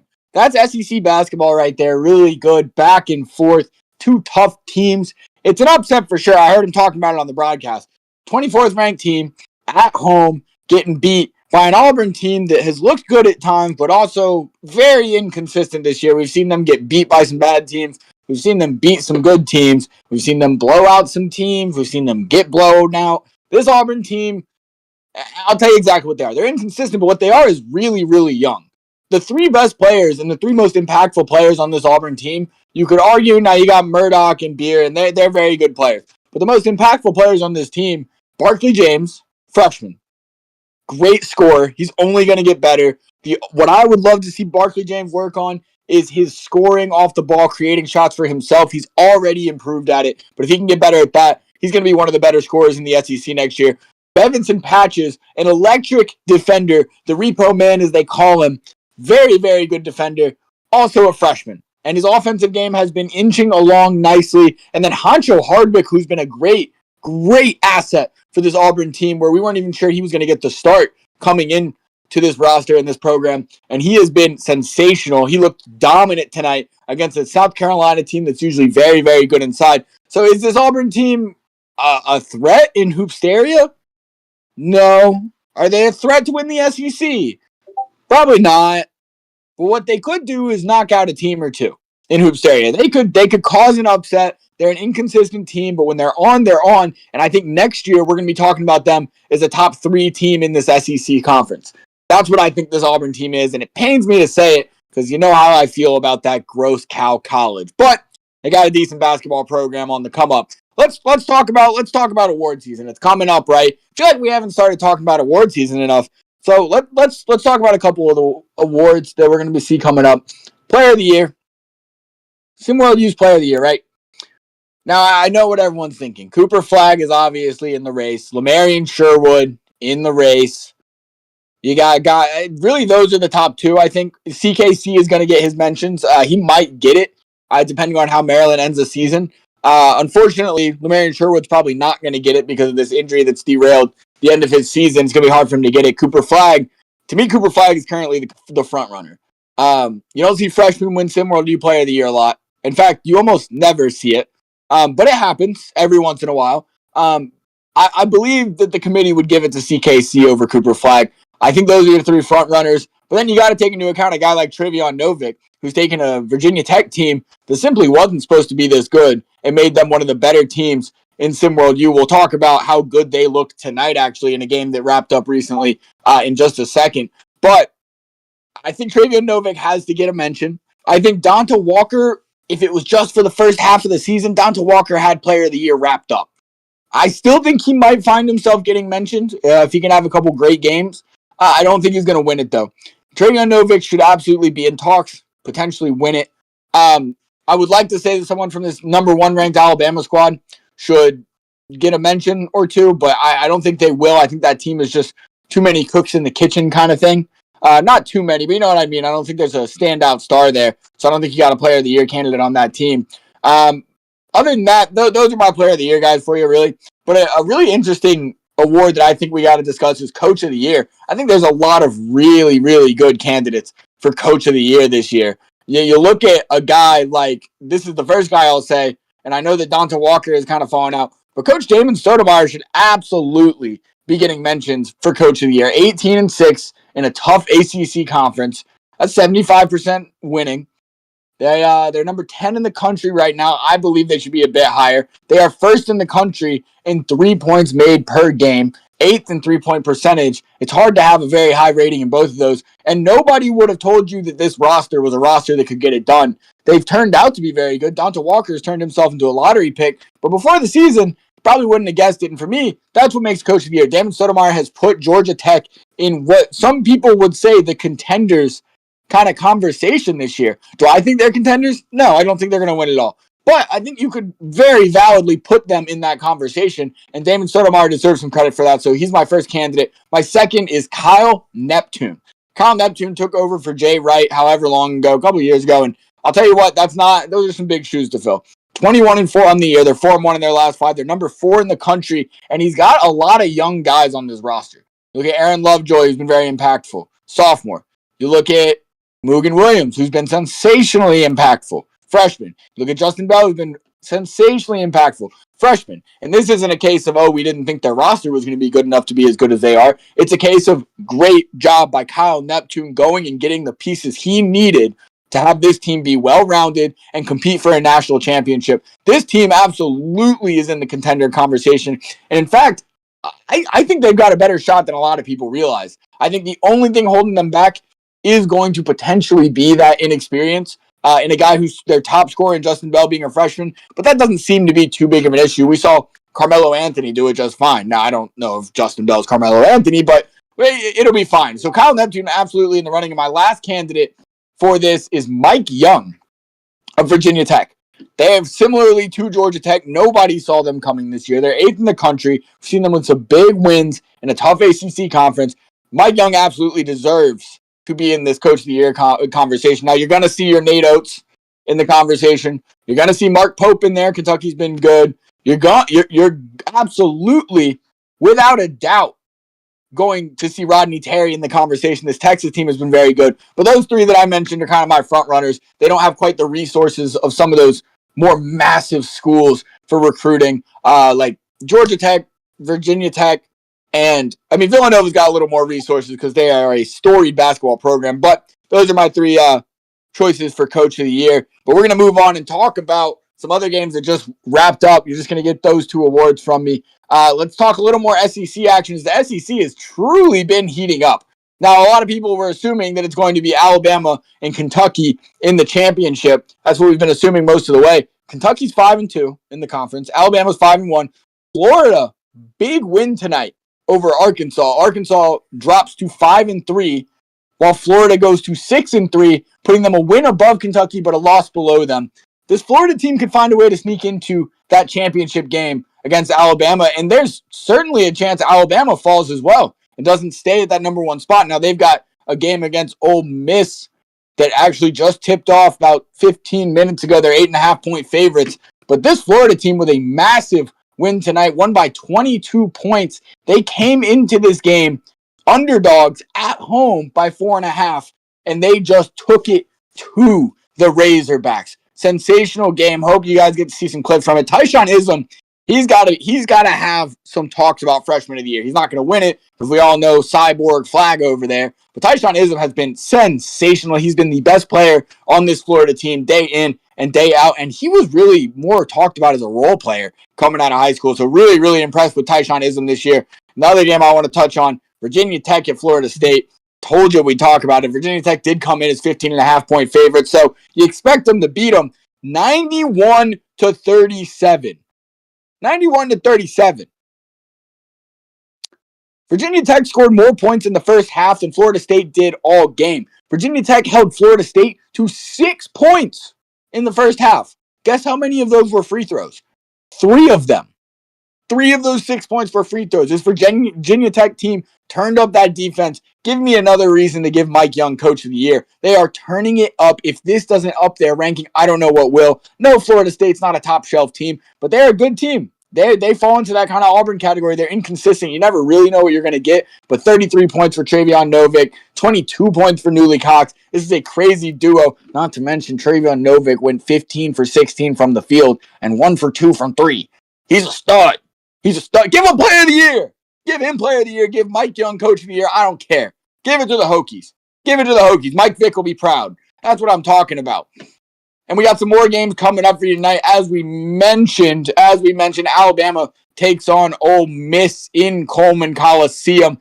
We got Kansas and Texas coming up next. We'll talk about that in a second. A&M traveling to take on Mississippi State. That's one to watch for me. 2 very good teams. UNLV on the road against Nevada. I think that's going to be a better game than some realize. UNLV 5.5-point favorites on the road. And Gonzaga traveling to take on San Diego State. A tough conference matchup there. Gonzaga 3.5 points going into that one. But how about this one we got coming up on SimWorld TV? Some more SimWorld U action. A top 10 matchup. The Kansas Jayhawks are walking into the Moody Center in Austin, Texas. Matthew McConaughey is in attendance, I can tell you. All right.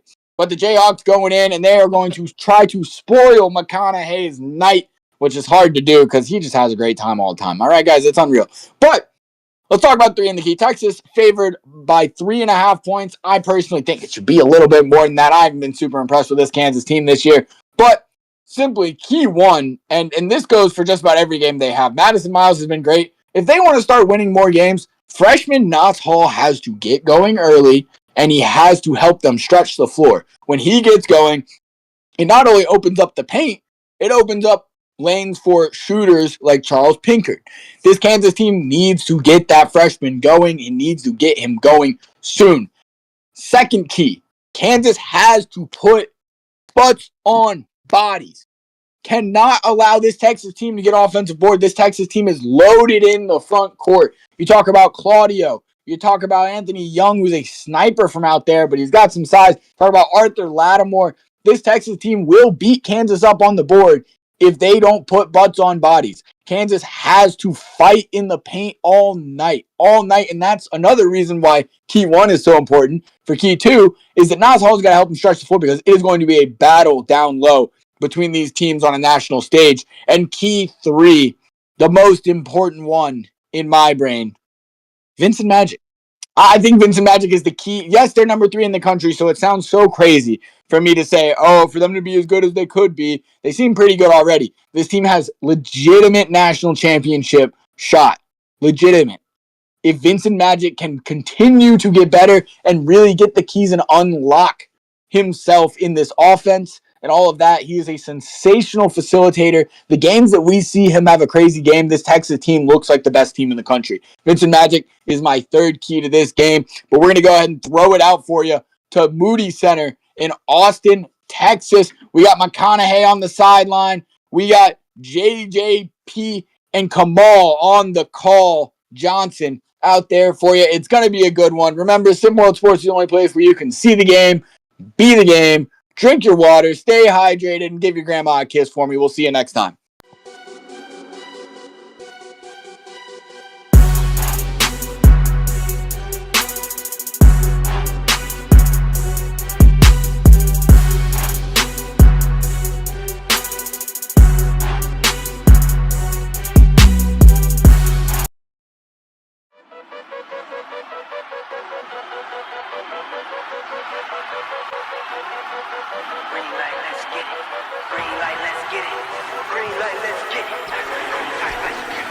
Green light, let's get it. I'm the future, I'm in it. Check score, I'm winning. Green light, let's get it. I just win, win, win, win, win. I'm on 10, 10, 10, 10, 10. Hello, I'm Timothy. I got the recipe. I got the flow. I got the remedy. I know they do. I know they envy me. Feet on the floor. What they gon' say now? We came along from last place, bottom to top of the fast pace. Out of this surf, I get touchdown. I take a loss, get it back 8. I'm in the gym putting numbers up. You're never there, you got bad traits. Never excuses or cover ups. Learn from the losses and bad breaks. Green light, let's get it. I'm the future, I'm in it. Check score, I'm winning. Green light, let's get it. I just win, win, win, win, win. I'm on 10, 10, 10, 10, 10. Green light, let's get it. I'm the future, I'm in it. Check score, I'm winning. Green light, let's get it. I just win, win, win, win, win. I'm on 10, 10, 10, 10, 10.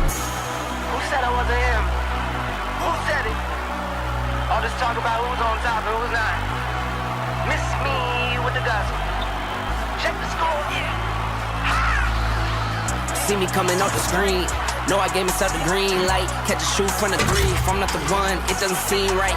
I need like 2, 4, 5, 6 in them rings. I'm talking back to back to back like 23. Green light, let's get it. I'm the future, I'm in it. Check score, I'm winning. Green light, let's get it. I just win, win, win, win, win. I'm on 10, 10, 10, 10, 10. Green light, let's get it. I'm the future, I'm in it. Check score, I'm winning. Green light, let's get it. I just win, win, win, win, win. I'm on 10, 10, 10, 10, 10.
This is game 2 of this Hoops doubleheader on SimWorld TV. We are live from the Moody Center in Austin with the number 9 Kansas Jayhawks, 18-7 overall, 7-1 in conference play, face off against the number 3 Texas Longhorns, who are 20-4 overall, 7-1 in conference play in this Big 12 heavyweight bout.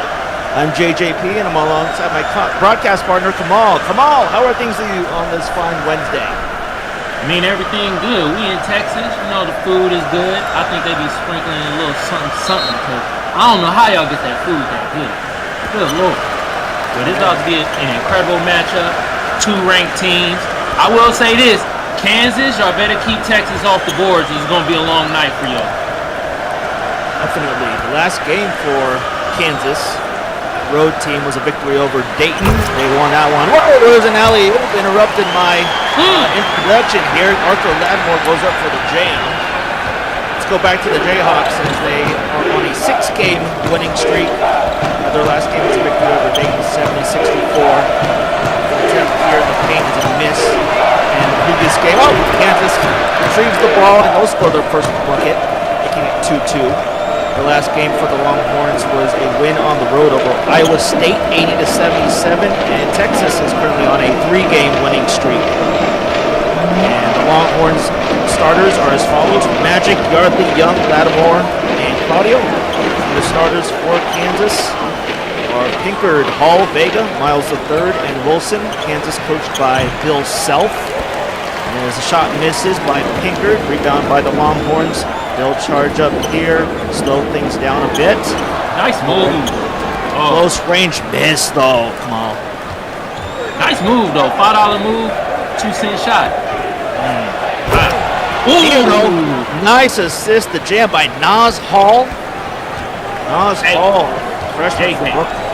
Yeah. If Kansas want to win, they got to get this guy going. Got to get Nas Hall going. Miss there by Texas, rebounded by Pinkard. Pinkard starts off with the ball here. He brings it out to Nas. Back to Pinkard. He'll take the jumper, and it's a miss. Offensive rebound by Miles III. He'll sink it off the glass. Well, that was actually good offense by Kansas. Moving the ball, a little bit of pick and roll, a little bit of backdoor action. But what I'm not liking with the slam right there, I was just about to get on the Longhorns case about their offense, too much one-on-one, and they shut me up with that right there. Head coach for the Jayhawks, Bill Self, has been at the helm for 32 years, 819 wins, 10 conference championships. His team is ranked number 9 in the country as foul is drawn here by Nas Hall. Burgos' first foul. And crowd doesn't like it. I think I agree with the crowd. No, straight up. Seem to be pretty vocal off the get-go. This Wednesday contest, the home squad Texas Longhorns, they are title contenders. They're led by Arthur Lattimore and Vincent Magic. As stated before, the record is at 20-4. And they are on a 3-game winning streak, ranked 3rd in the SP Top 25 poll. Nas Hall, you see him at the line, averages 15.6 points per game. Looking to add another point here with this attempt. And the attempt is through. It's now 8-4 Kansas. They're free. Gotta get him. Indeed. Vincent Magic starting off here. Burnt Orange sneaks, gives it out to freshman star Arthur Lattimore. Back to Magic, and maybe a tag team of Magic and Lattimore throughout. 14 seconds on the shot clock. Fly shoes right there. Makes him stand out for sure. Step back, one-hander is in. Oh my goodness! Like an air ball. Oh my! Rebound by Kansas. Rodney Terry is in a frenzy right now. He is like, what was that? Probably gonna bench him after that. That was terrible. Yep, and he had enough space on that shot attempt, just flat out airballed. But another opportunity here. The Longhorns down 4. Jumper by Young. That one was good for 2 points. Offense at the lead. They need to stop doing that one-on-one. They're doing a lot of one-on-one stuff. Get into your offense. Kansas back on offense. Jabbar Wilson, the team captain, passes it out to Pinkard. Now paint battle here. Great defense. Arthur Lattimore taking the ball away. Now Texas in transition, only down by 2 in their sweet cream unis. And the burnt orange, of course. Always have to mention the burnt orange. Lattimore trying to impress Matthew McConaughey in this area. He ends up scoring. Now tied up at 8. JJ, that was a tough bucket right there. Went up strong, went in his chest. Here we go with the free throw attempts. It's Claudio's first foul. This will send Kansas to the free throw line. Jabbar Wilson, junior from Topeka, Kansas. JJ, you said McConaughey is in the building? Yes, saw him pass by several times near our vicinity, and I do see him in our vision at the moment. Yes, he's here. That's what's up. I like Matthew McConaughey, but I hate that recent commercial he used. That one where he's sitting in the rain. It's stupid. dumb commercial. But hey, get your coins, man. Cha-ching! You may want to quiet your voice when you critique Matthew McConaughey here in this building here at the Moody Center. I mean, there's a ton of supporters that'll back up their man, Matthew McConaughey. Second free throw here by Jabbar Wilson is through. It's now 10-8 Kansas in this early period of the first half. And Kansas is making a free throws. I think they're like 4 for 4 right now. Maybe a free throw contest. We'll see if Texas can draw some fouls. Here, though, is a slam by Arthur Lattimore to retie this ball game. That was sweet. Got him off the first step. Aha! Then yamped on his neck. Like that. Oh, to Wilson. Wilson doing is getting the ball to go through from point blank range. Now Arthur Lattimore will contest and battle here. He draws the foul. It's Miles first. So now on the other end of the court, Texas is at the stripe. Lattimore is very aggressive. Going in people's chest. He gonna make it known like, look, I had a team on my back. I had this. Lattimore indeed seems to be the man on a mission at the start of this ball game. As we have a couple check-ins here for Kansas. And for Texas, Lattimore has been the dominant scorer and rebounder. Averages 6.4 rebounds per game. Also leads the team in scoring with 16.2 points per game on 64.5% shooting. And there, he'll hit the second free throw. 64.5% shooting? Yeah, that seems not to be a typo. 64% from the field. He's a beast. Yeah, he's been discussed a lot for top player not only in Big Fall but throughout all of SimWorld U. So he's definitely the man to watch. We do want to also mention on Kansas' side, Nas Hall, Madison Miles, a tandem there as well. As there's the miss by Magic, rebound by Pinkard, the point guard from Clinton, Maryland. All tied up here, 12-12. Pinkard will send himself to the line, and it's probably a decent strategy to see if they can draw additional fouls from Lattimore to put him in potential foul trouble, right, Kamal? Yeah, attack the big man. Make him move his feet. Make him jump up straight and down. Even though the crowd is getting rowdy right now, that was a foul. Pinkard unable to hit that first free throw. He does have the 3-ball locked in. Behind the 3-point line, he records a percentage of 34.4%. And though his field goal percentage overall could use a little work, 35%. Here at the line, though, he's 1 for 2. Kansas now with a 1-point lead. Hey, Jay, you telling me this guy is 34% behind the line, but his shooting percentage is 35% overall? That means he be smoking a lot of layups now. Oh, monster!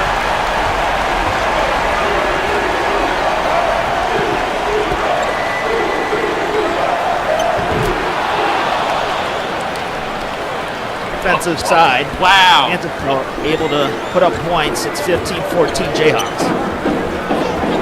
Getting excited now, Jay. Wow. So picking up on the highlight reel side is Lattimore. One-on-one. He'll miss the shot. Rebound by Camden Gilroy. The heat check right there. Man, he dunked on his neck. JJ, you ever dunked on somebody's neck before? I have not. No. I don't think I've ever dunked at all. Okay, I've done it 3 times in my life. Oh, it must Only be 3. Okay, but those 3 times must have been a thrilling feeling for you, Kamal. It was until the next day. The knees and calves, they were screaming for help.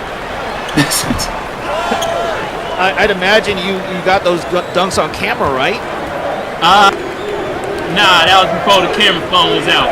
You know, oh man, I'm aging myself right now. Yeah. Nas Hall. Okay. Goes up for the two-handed jam, and he's telling this Nas Hall telling this Austin crowd to hate him now because he won't stop now. And now I see you. Okay. Hold his 3-point lead. Okay, JJ, I saw the reference. Jayhawks looking to advance in the SP top 25. We're approaching the 13-minute mark here in the first half. Arthur Lattimore with the ball gives it out to Magic at the top of the key. 6 seconds left on this shot clock. Now fade. Magic and Lattimore, the tandem, scoring the points, and it's been a back and forth in this Big 12 showdown. Lattimore dominating. Wow. Anybody guarding this man? Goodness. Yeah, oh, that's too easy. Pinkered it. Oh, everybody dunked. The slam over Lattimore. It's been a dunk show here in Austin. It's a dunkathon. Man. All these players just one mission in mind. Dunk the ball somehow. I like it. Go to the hole. We made a mental count on some of these dunkers. Lattimore, Pinkard, and the rest of these guys probably looking to add a dunk to their name before this game is done with. Magic, though, with the layup to make it 19-18. Kansas calls timeout at 12:03 in the first half. And we'll be right back after the short break here on SimWorld TV.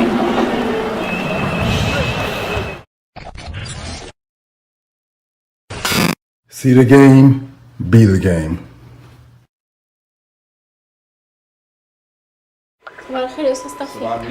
يلا يلا عشان الفطور جايبه لك النهارده سندوتشات جبنه. لا والله ماليش نفس. Just you know why you and I will by and by.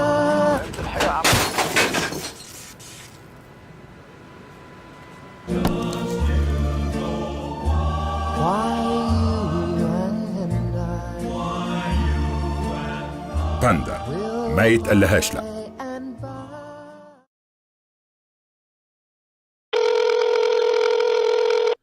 Tune in to No Missed Calls after every live stream, where you can hear unfiltered analysis of what went down.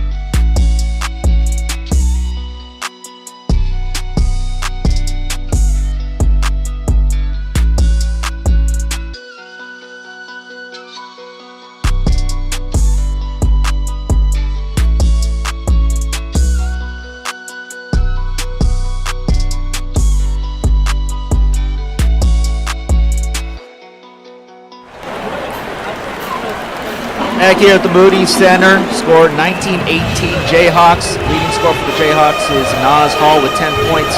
And for Texas, their leading scorer, not a surprise, Arthur Lattimore. And Kamal, it's been quite the show so far here in Austin. It has, and Lattimore been dominating, dunking on people's necks, nice post moves here and there. You know, That's just been offense for Texas, the latter. For Kansas, they should be glad that Nas Hall is came to play. He's been getting buckets. He's been doing a lot of pick and roll plays for him. He's just been going straight to the basket. I'm loving what I'm seeing. Right on cue. Nas looking for another highlight reel moment, but instead draws the foul and sends himself to the line. So Jayhawks as a whole pleased, even though couldn't come up with the show-stopping finish, does earn a couple free throw attempts. I like Nas Hall being aggressive.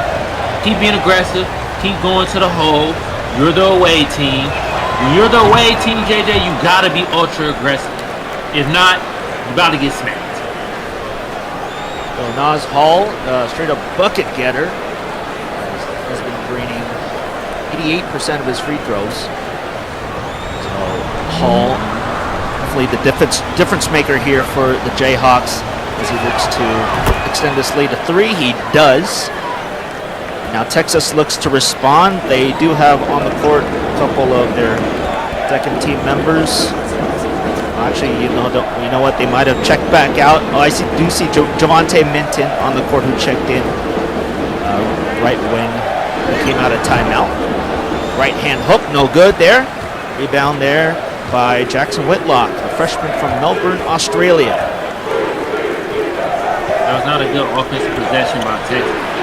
I like them to just give the ball to Magic, let the ball be in his hand, do some pick and rolls, get him going. I like to see that from Texas. I don't like to see that one-on-one stuff they just did. You know, Ahern able to turn around and make that tough shot. Give Kansas a 5-point lead. That was nice. Let's go fade away. Chris Yardley with the ball. Set up right at the top of the key. He does succeed with the pass. I thought that was going to be a standard pass at first, but Vincent Magic went all the way up, able to slam that down. Here, a spin move. Oh, there's no foul drawn. It's going to be White's first. This will send Nas Hall to the line. JJ, I didn't know it was ice out on the court. Had him on skates. Wow. It does snow once in a while in Texas.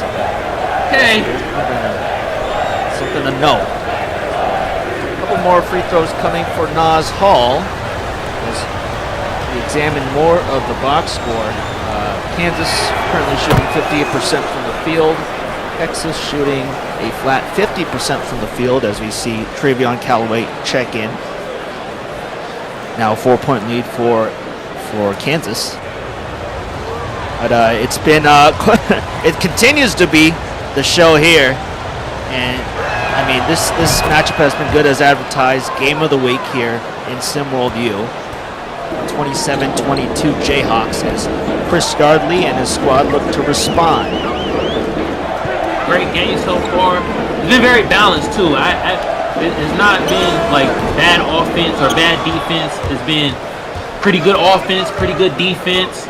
They're getting into the offensive sets, getting into the players that could get the buckets. So both teams are doing fairly well. I think why Kansas is winning is because they're getting to the line more. They've just been getting to the free throw more. That's the only difference I see. Right hand is good for DeMonte Claudio, the team captain of this Longhorn squad. Trims Kansas' lead to 3. And Kansas has called timeout. And we'll take a quick timeout, but stay locked in. More action right after this.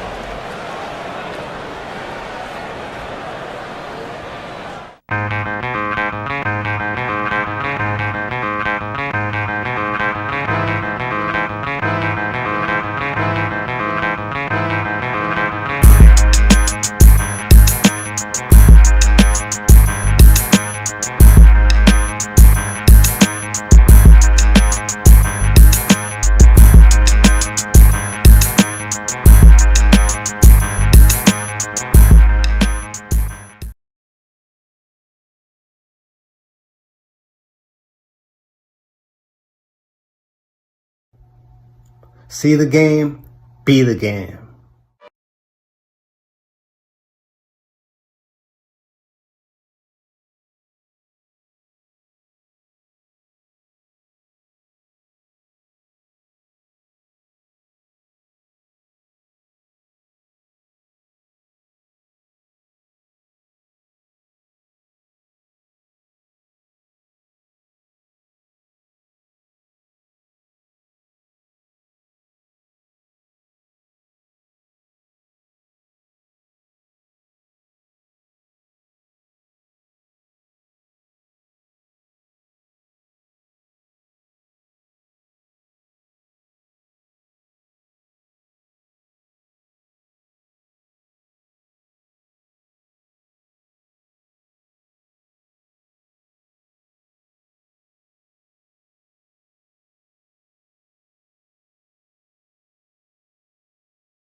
Kansas still maintaining this lead here in the first half. Kamal, what have you been noticing in regards to matchups so far between these two squads?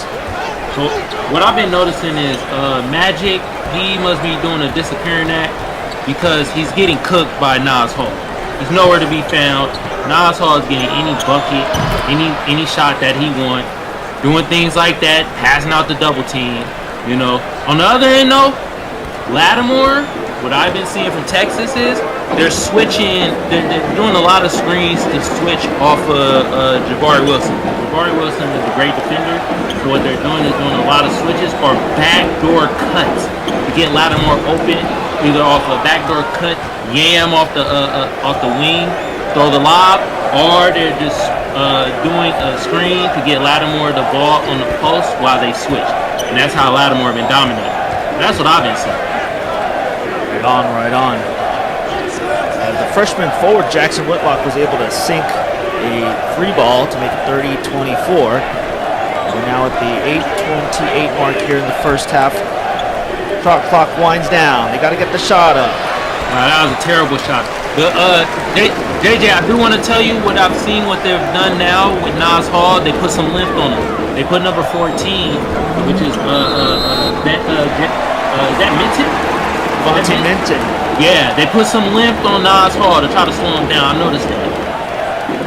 Minton with definitely a specialized role. This is such a big advertised contest that all considerations are on, and you gotta display any part of your skill set you can. Is Alfred Lattimore is indeed an and one for Lattimore. There's a chance to make this a 3-point ball game. Come on. You hear that? Yeah! I like that. Lattimore doing a little trash talking. Even though he's known more to be of a class act, you know, sometimes you gotta do a little bit of trash talking. Ain't nothing wrong with that. Free throw goes through for Lattimore. It's now 30-27 Jayhawks as they'll work with Dino Ahern as the point guard. Sophomore from Kansas City. Ball Wilson back into this ball game. Madison Miles trying to shake it and bake it. Goes out of bounds. It's Texas's ball. JJ, what I'm seeing is I feel like they're forcing it to Madison right now. And Madison is trying to force some action. Let the offense come to you. Just let it come to you. It seems very forced what they're doing with Madison Miles right now. Great move! Hand jam. Chris Yardley comes up and trims this lead even further. But just before the dunk, wanted to mention Kansas had a couple opportunities to talk things over, and it seems like Miles still, maybe the nerve's still there for him at this stage. He still seems a little nervous, and the crowd seems like it's getting to him. This Austin crowd can be quite rowdy. They got that Southern spirit as they're looking for their home team to possibly advance in the SP Top 25. They are in the top 3 in the nation. Definitely a championship contender. And they have a chance here as well to take the lead as the shot clock winds down to 6. Right here on White. Nope. Oh, a couple passes and Yardley will have to take the 3 and it's off the mark. Bad shot, but I will say this: Kansas actually didn't play good defense right there because they got beat on the same play, backdoor cut to Lattimore. They just missed the pass. That's all that happened. Now Ahern trying to bank it. He'll grab his own miss. Miles the third ends up passing it and off the glass here with Whitlock. It's a miss, and now Longhorns in transition. We'll start off with Wyatt. Goes back to Wyatt.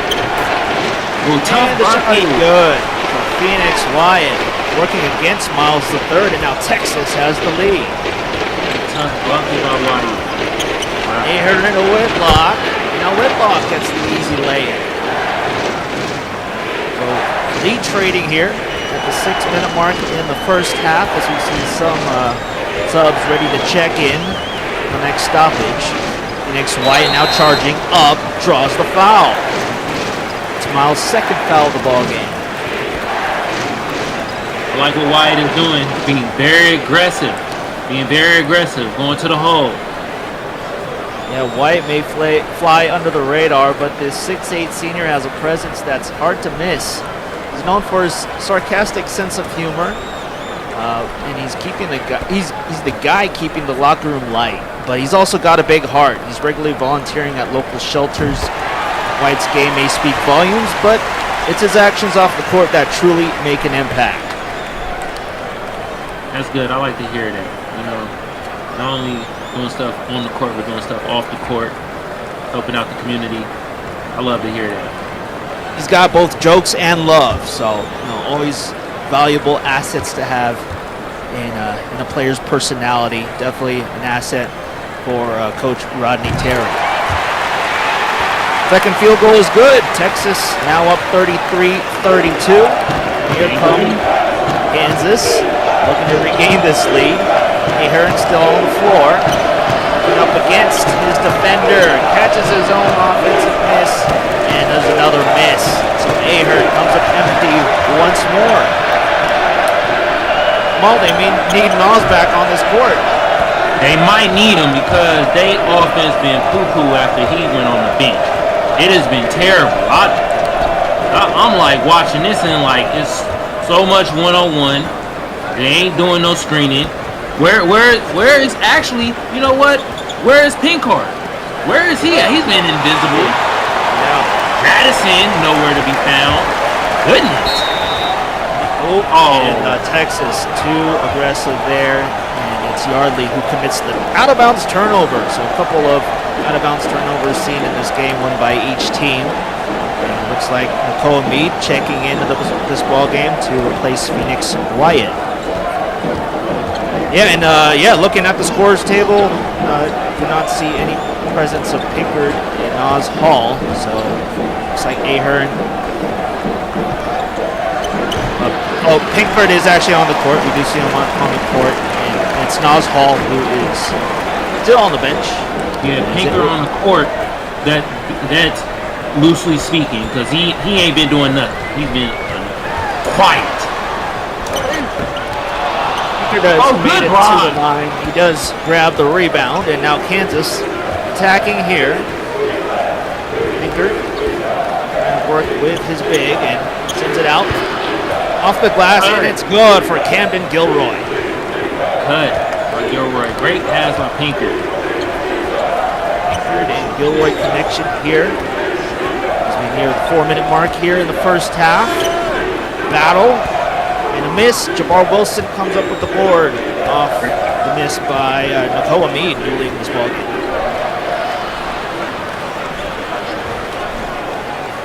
34-33, Jayhawks are up. Things have been at a slower pace at this point, but could have been a catch and shoot right there. Instead, it's a foul drawn for 2 free throws. Carmelo Vega sends himself to the line. I would call that a bailout. They got bailed out right there. Texas bailed them out right there. That was not a good offensive possession. But hey, sometimes you gotta take the bailout. Vega, he's a proud Ecuadorian baller. Scores 5.8 points per game, and his free throw percentage is at roughly 81%. That's another free throw to his season total to make it a 2-point ball game. And after that free throw, we see Harvis Woodson check in. Nas Hall still on the bench. Nas been on the bench for a minute now. Yeah. He's been maybe catching his breath for a little long at this point. And they'll need the help. They'll need his help. It's only a 3-point lead for the Jayhawks. Texas, though, 1 3-pointer can retie this ball game. Anthony Young. Oh my God! Air ball. That was no words there. Even the crowd is going silent after that. Seems like they've been deflated these last few minutes. However, still only a 3-point lead. Dino Ahern goes up high for the slam. Oh man, Ahern couldn't get it done on his layup attempts. Instead, goes airborne. And now terrible pick off Pinkard. Pinkard looking to take advantage of his steal. Ball goes back to Ahern. Out of Gilroy. Gilroy goes for the jumper off the front rim. Chris Yardley up against Pinkard. Will be the man to put up more points here for Texas to cut this lead. Will it be Young? He goes up and makes it. Long two for Anthony Young, the junior from here in Austin. It looked like a three. They might review it. It looked like a three. So far, standing at the two. I say it was close. Very close. Ahern setting up shot. Charges in. Much Up one-on-one. against Yardley. Very quite rough for Ahern, despite the highlight reel dunk he had about 30 seconds to a minute ago. Now Texas looking to get back to work. Left-handed layup attempt is no good for DeMonte Claudio. Laid down by the Jayhawks. One pass and a shot attempt is a miss. Young comes up with the board. There's been some sloppy basketball in this past 2 minutes. Both teams. Great block. Oh, man.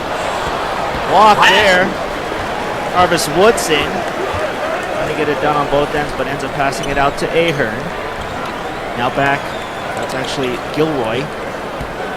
Here with the ball. Double team. And a pass out to escape the double team. Ahern in 10 seconds. Foul is called on the play. More free throws coming from Kansas. We'll compare here. 12 total free throw attempts for the Jayhawks and only 5 for the Longhorns. Yeah, Kansas been killing them on the free throws. They've been getting to the line a lot.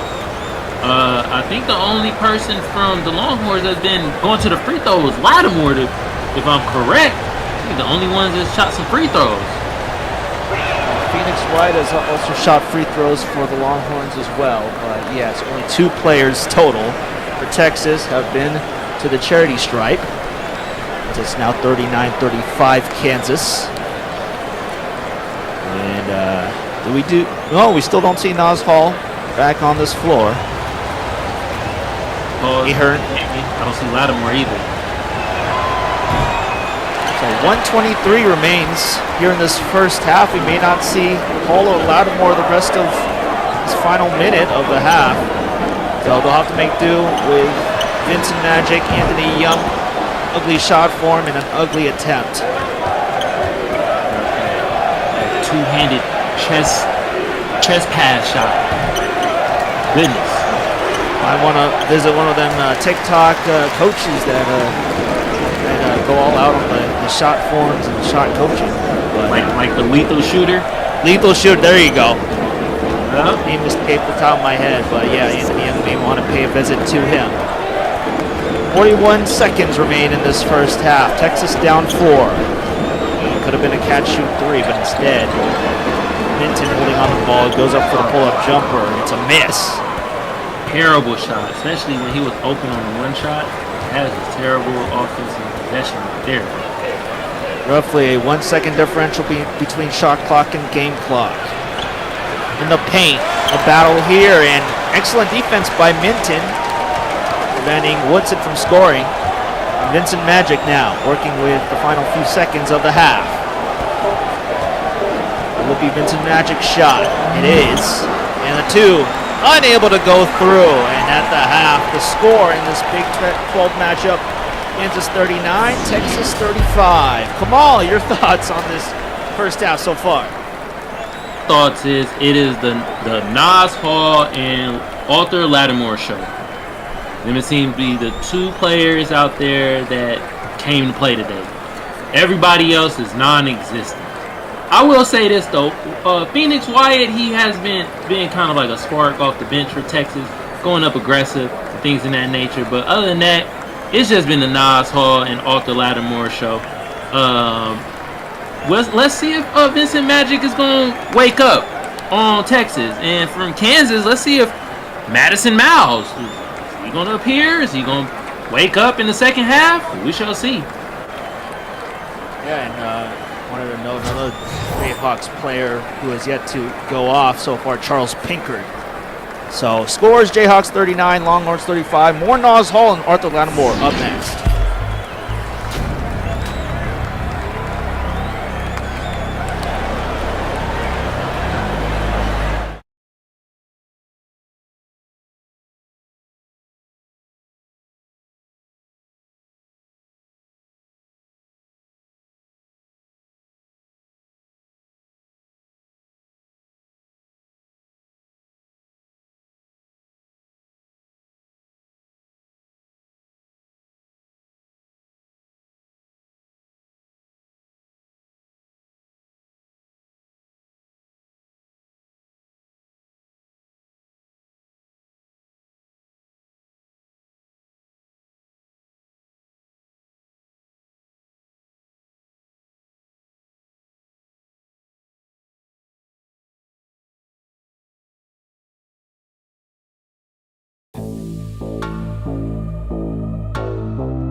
Je voudrais être seule avec toi. She asked if you'd like to join the club.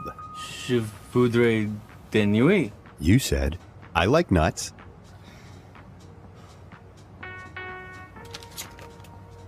Register today and get a free Berlitz phrasebook. Berlitz, the best way to learn a new language. Hello? I'd like to order french fries, a burger, and a milkshake. This is a library.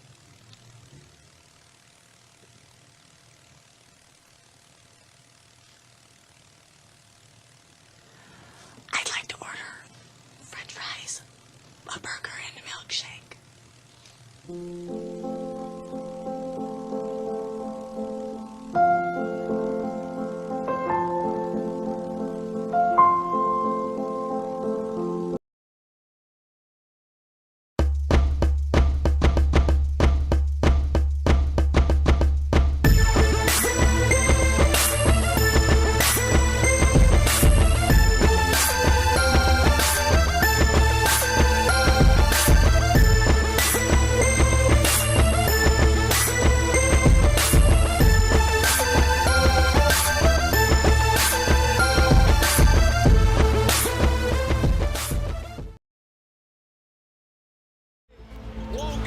Rebound Bosch. Back out to Allen. His three-pointer. Bang!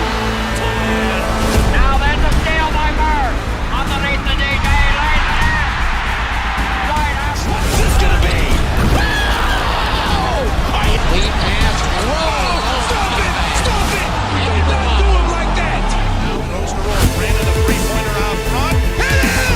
Yes, he did! Iguodala up for the layup. Oh, blocked by James! Trying not to use it. Curry way downtown. Bang! Bang! Oh! LeBron James with no regard for human rights. Come down. Oh! Up high! Down hard! Is this the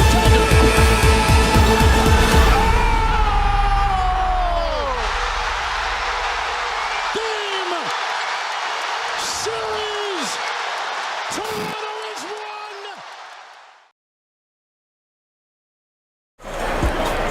We're back at the Moody Center for half number 2 with Kansas 39, Texas 35. Matthew McConaughey, I've noticed he's had some crossed arms for a fair amount of minutes in this ball game. Kamal, what are your keys to the second half? Second half, more Nas Hall for Kansas. Hopefully they have Madison Miles wake up. He's going to the line right now. He just went up against Arthur Lattimore, which has actually been a bright spot for Texas. If Texas want to keep this lead, I like to see some pick and roll from Lattimore and Vincent Magic. Definitely. Miles for his first attempt, and he sinks the first point of this second half. And yeah, Madison Miles the third. He isn't just soaking up the sun, he's putting up 15.2 points per game, snagging 7 rebounds per game. He's also a first-round SWBA draft prospect, and the scouts are keeping tabs on his every move, including that free throw attempt. So, yeah, not just Lattimore who's draft eligible, but also Miles. This crowd not having it. They are not happy, but that was great feet work by Pinker. That was a charge. That was amazing feet work. Well, Kansas looking to add on to their 6-point lead. Nas Hall getting ready here. Drive up. Whoa! Up against Vincent Magic, but he ends up not being able to score, even though that was a good look. That attempt. Anthony Young responds off the miss with a three-pointer. He would have missed that. I would have been like, what is bruh doing? He made it though. Can't say nothing. He made it. Wow. Now just a 3-point lead as Miles up against Lattimore. Miles bounces it to Pinker. Back to Nas. 9 seconds on the shot clock. A double team on Nas Hall. Wilson. Drag it out a little bit. Jumper is good for Jabbar Wilson. Good jumper right there. Shoot over the top of the smaller defender. Wilson with 4 points now for the Jayhawks as Vincent Magic draws the fouls. Pinkert's first. So Texas now about to add to their free throw totals. Kansas still with a double-digit lead in that category.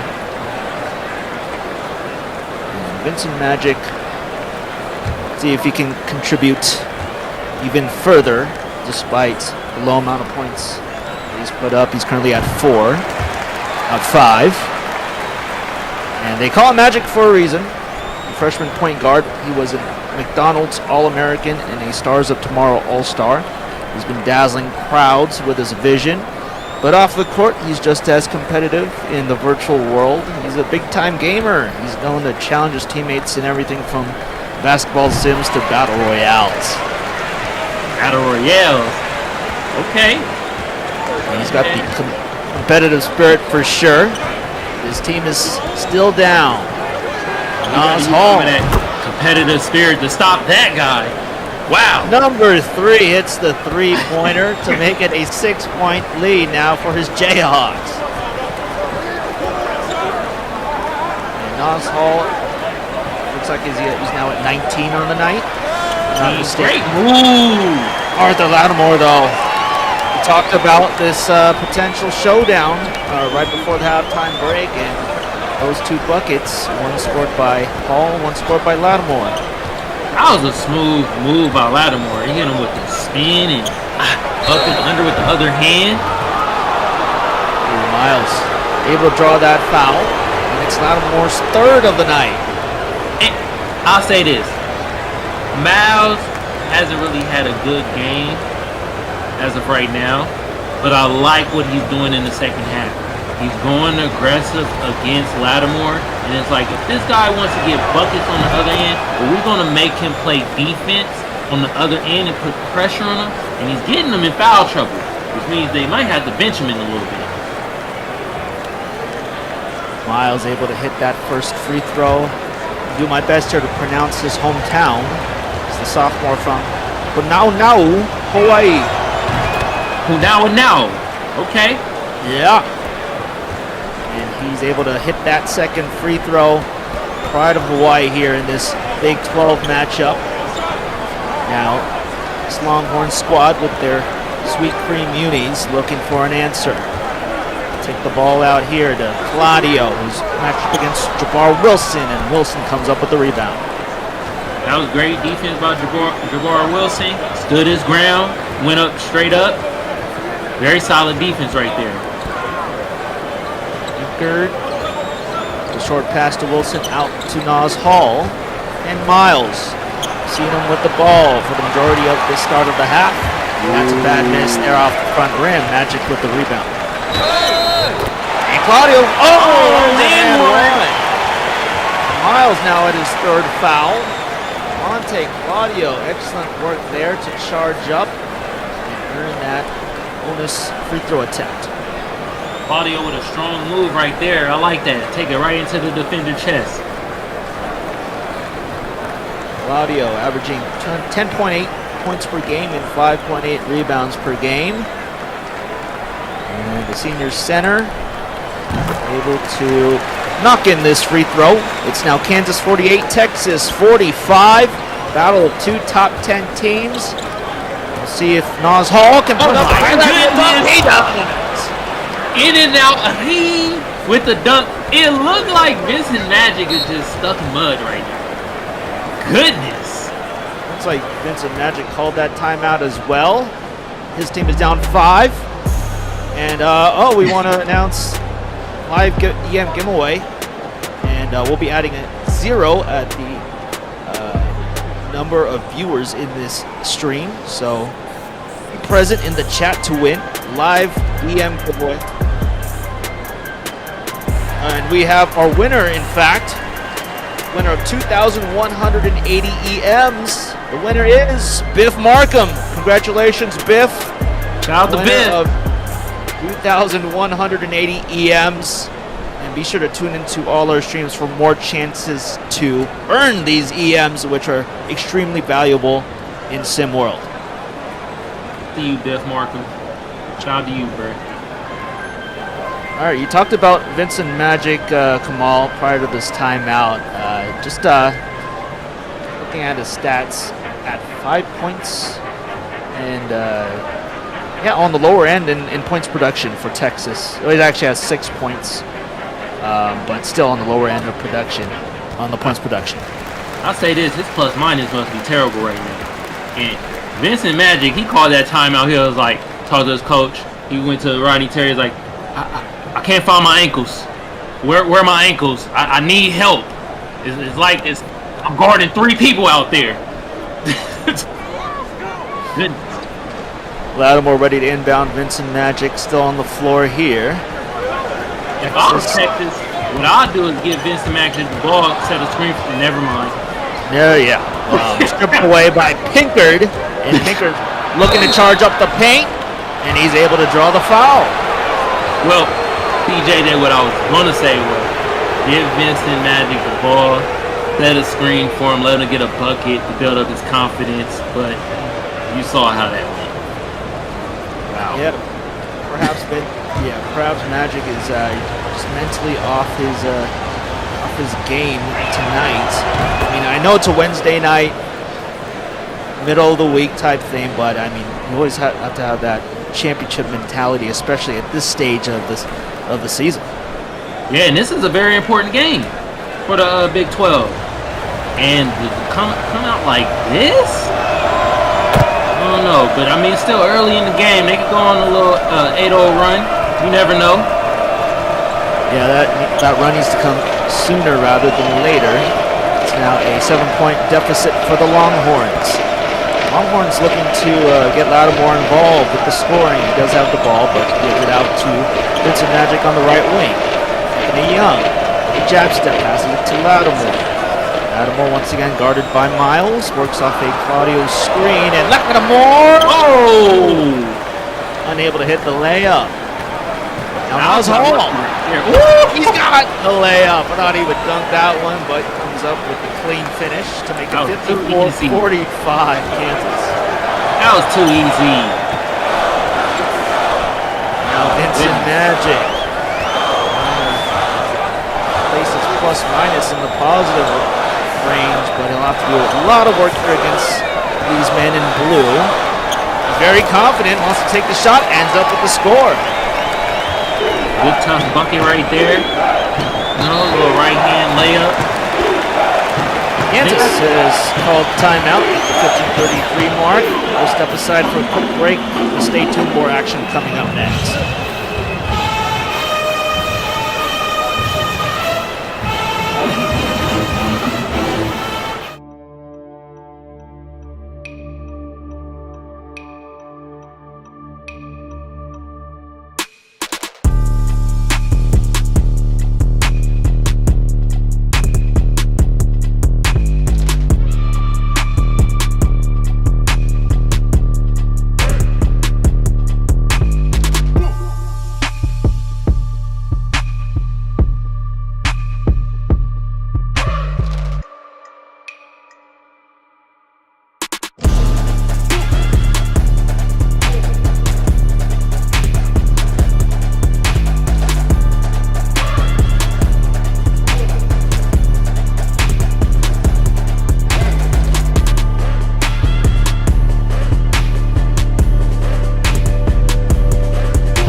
Welcome back to the action here in Austin, and when you talk about the Texas Longhorns basketball legacy, the names speak for themselves.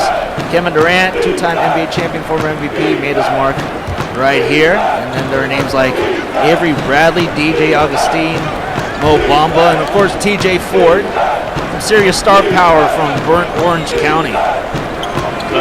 JJ, speaking of Kevin Durant, do you think he had his burner Twitter account before he went to Texas or after? I think during. Oh, okay. Yeah, I say during. I mean, created it during this stint at the Longhorns. Yeah, it probably checks out social media. I mean, probably wasn't Twitter at the time he was in Texas. It probably was something like MySpace. Or maybe in Facebook. The MySpace burner account? Wow. Oh, great defense right there. Yeah.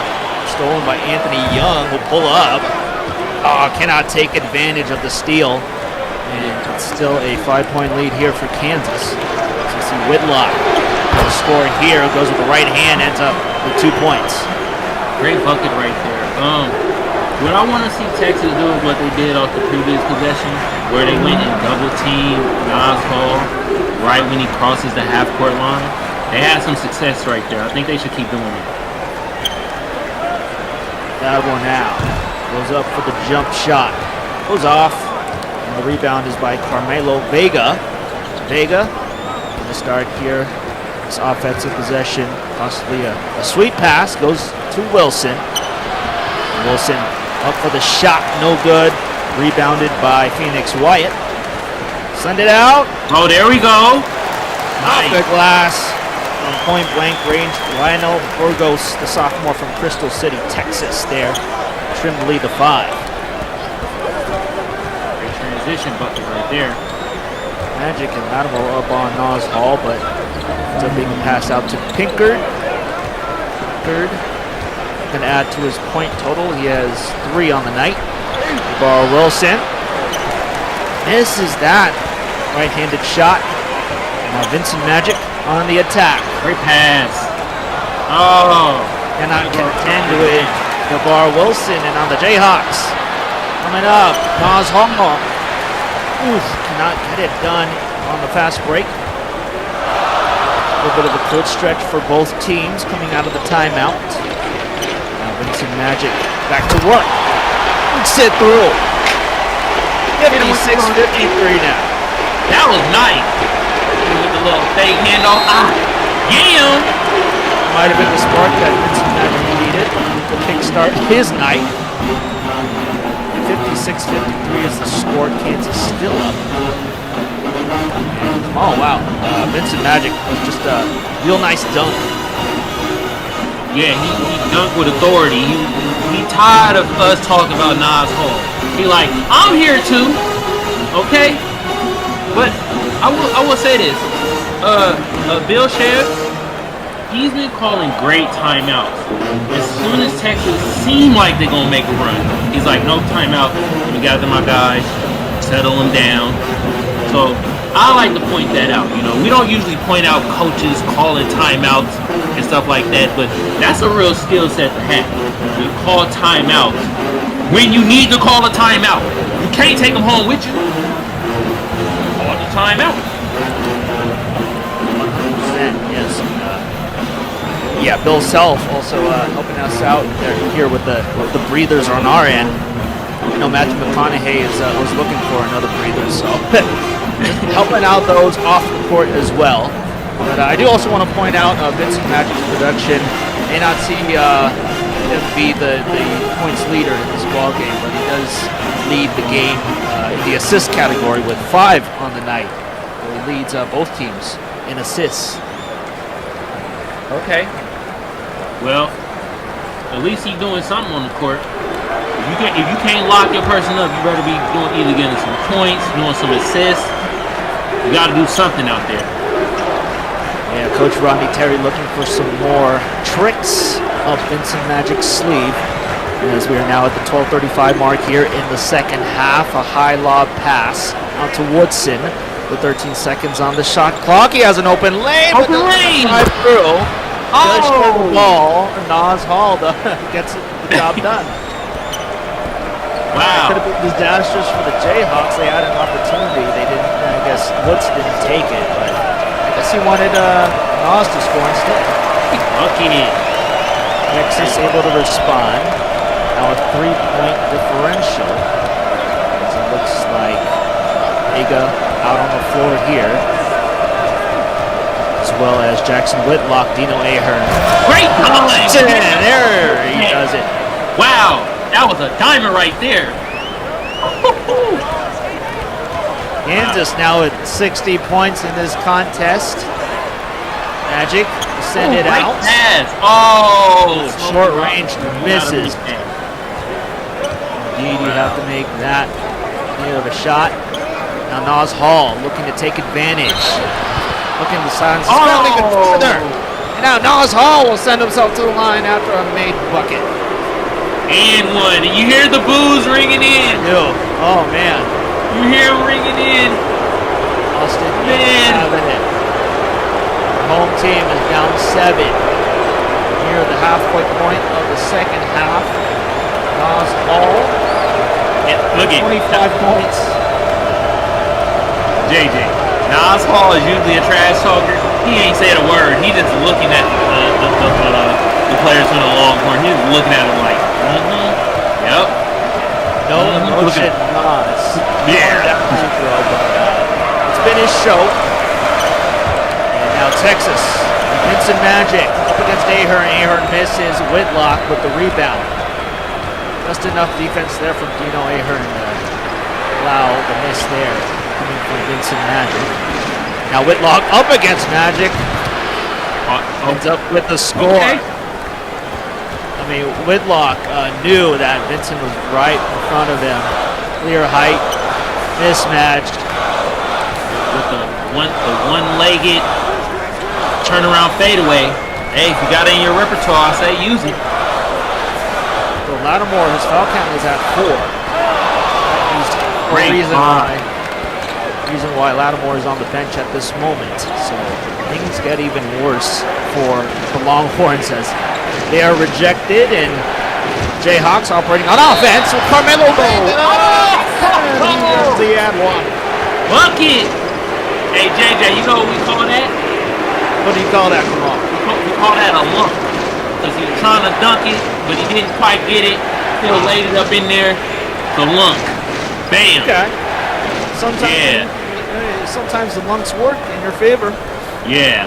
As we did for Carmelo Vega, the Ecuadorian sophomore, wears number 23.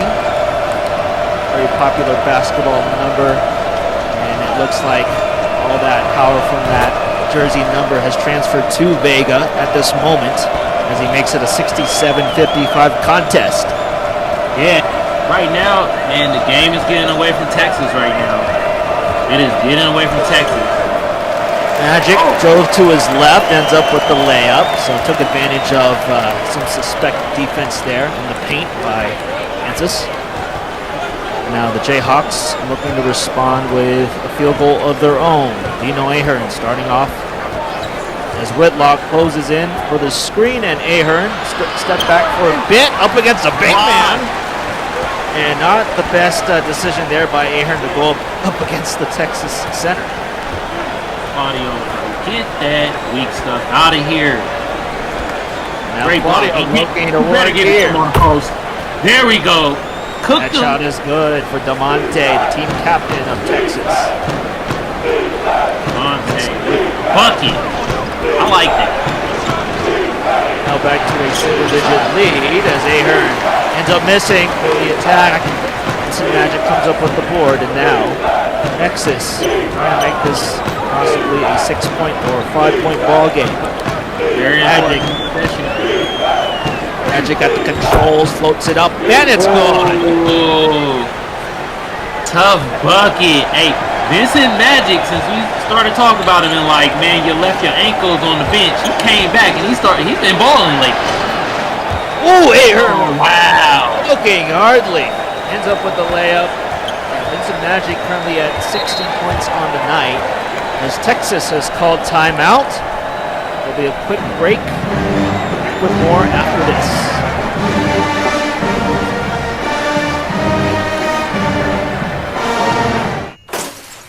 You son of a biscuit-eating bulldog. What the French Did you toast? think I wouldn't find out about your little doo-doo head cootie queen? Who are you calling a cootie queen, you lint liquor? Pickle you, kumquat! You're overreacting. No, Bill, overreacting was when I put your convertible into a wood chipper. Stinky McStink face!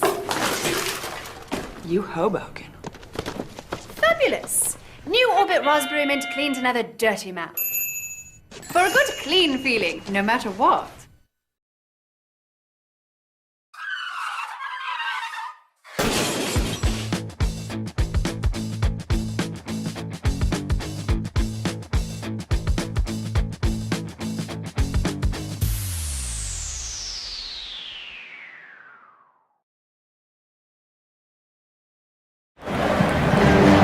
Alright, so prior to that timeout call, we saw the Longhorns closing this game. They're still operating slowly but surely. Kamal, what can the Longhorns do to end up tying this ball game and possibly take the lead late in this contest? They need to get Lattimore back in the game. Second, I like what Rodney Terry did, the adjustment he made. He is trapping Nas Hall as soon as he either gets the ball at the three-point line, or if Nas Hall brings the ball up, trapping him immediately when he gets to half court. So if they keep doing that, get the ball out of Nas Hall's hands, I think I got a good chance of coming back and winning this game. We need to limit Nas on his production. He's been very solid from the field, 10 for 14 tonight. Arthur Lattimore is checking back in here, ready for the inbound, as his team is down 8 with 8:43 left in the second half. We'll send it out to Claudio at first. Yardley to Magic. Magic with the burnt orange sneaks. Takes it out to Young. Tries to shake Vega. 12 seconds on the shot clock. Will be Arthur Lattimore. Gets the job done. There we go. Up against Pinker, winning that battle is Arthur Lattimore. Great post move right there. Nas Hall works with this double team.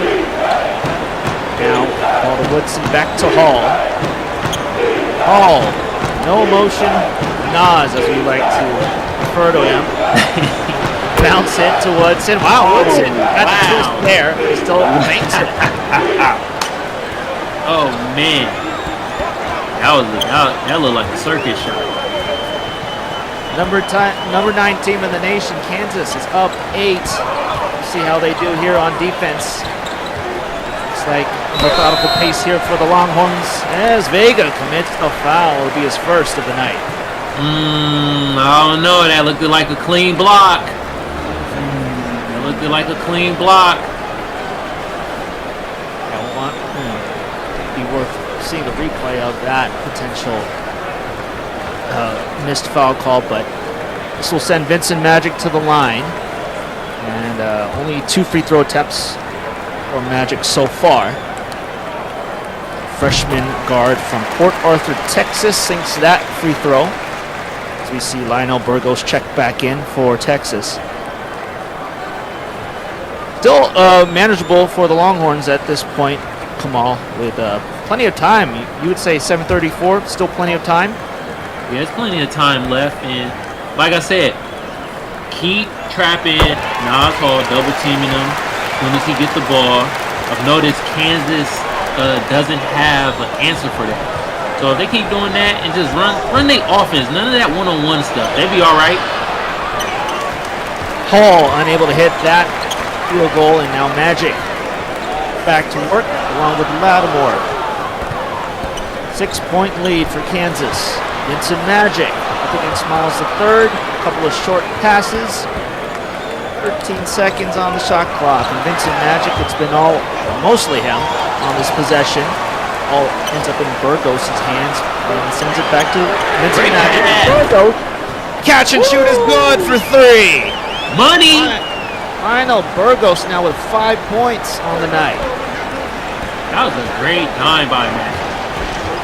Wow. A little bit of chaos there on that offensive sequence, but I guess sometimes you have to be in the right place at the right time. Exactly. Oh, great bucket. Yeah, meanwhile, Miles hits that hook shot to make it a 5-point contest. And we'll see if they get Burgos even more involved, or if Arthur Lattimore becomes physical here. First, Vincent Magic! Who announce his name. Looks like the foul's called on Pinker, not Magic. That was close. That was close. But Pinker didn't get there in time. barely missed it. All right, Anthony Young here with the inbound. Trying to get this home crowd into it. As we're now at the 6:15 mark here in the second half. Vincent Magic, Miles guarding him. Places it outwards to the left wing. Arthur Lattimore against Pinkard, and Lattimore uses the upper body strength, but no good there for star player for the Longhorns. That was close. That was actually good offense. I don't mind that type of shot. Texas coaching staff for another one of those. Oh, great block!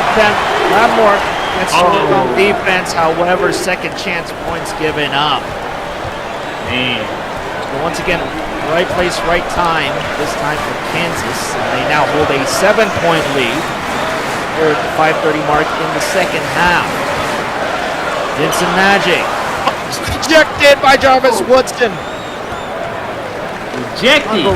Yeah, unbelievable block by Jarvis, and now Now's Hall with the right-handed layup to make it 77-68. That is a momentum shifter right there. Wow. I believe Hall is at 31 on the night. 31. Woo! Hall came to play. Been a major factor here in this Big 12 contest. Another block! Woodson! He's been a monster in this past minute. Wow. Woodson starting off. Bounces it to Miles. He's guarded by Vincent Magic. Miles with a half-guarded attempt there to miss. Now Texas looking to take advantage of Burgos and a bad feed. Careless. Oh man, one of those thread the needle type passes. Woodson. It's been his minute and a half of action. Gotta love when a guy just pops up and comes up with excellent production, especially in sequential form. And now Texas, a little bit of trouble down 11. There. It is a Miles comes up with the block. So Woodson garnering some support on the block end, and here he scores off the glass. 81 points now for Kansas, and things are starting to slowly slip away for the Longhorns. And JJ, did you see Woodson with a little bit of trash talk? Oh man! Quiet down, pipe down. Yeah.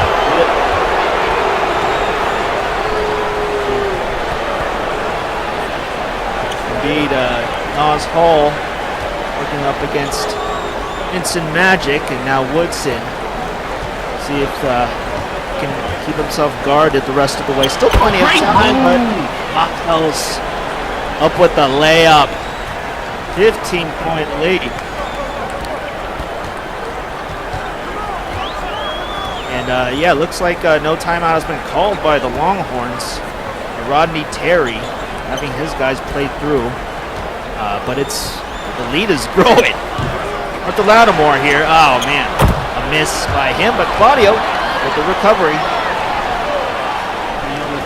With the cleanup, but that was a terrible shot selection by Lattimore. Terrible foul. Region. Why? Burgos committing the foul there, and you see a sleek smile there. I believe Dino Ahern on the bench. Woodson at the line. They're in the bonus. So Texas possibly in deep trouble at this stage. Now 13, 2:47 on the clock. Jarvis Woodson, the junior from Mount Vernon, Washington. His first attempt, good. Woodson came to play. Wow. Blanks the second attempt, 1 for 2 on the night for Woodson. Texas needs to get fast. Vincent Magic gives it out to Arthur Lattimore. Lattimore with the right hand, no good. Vega comes up with the board.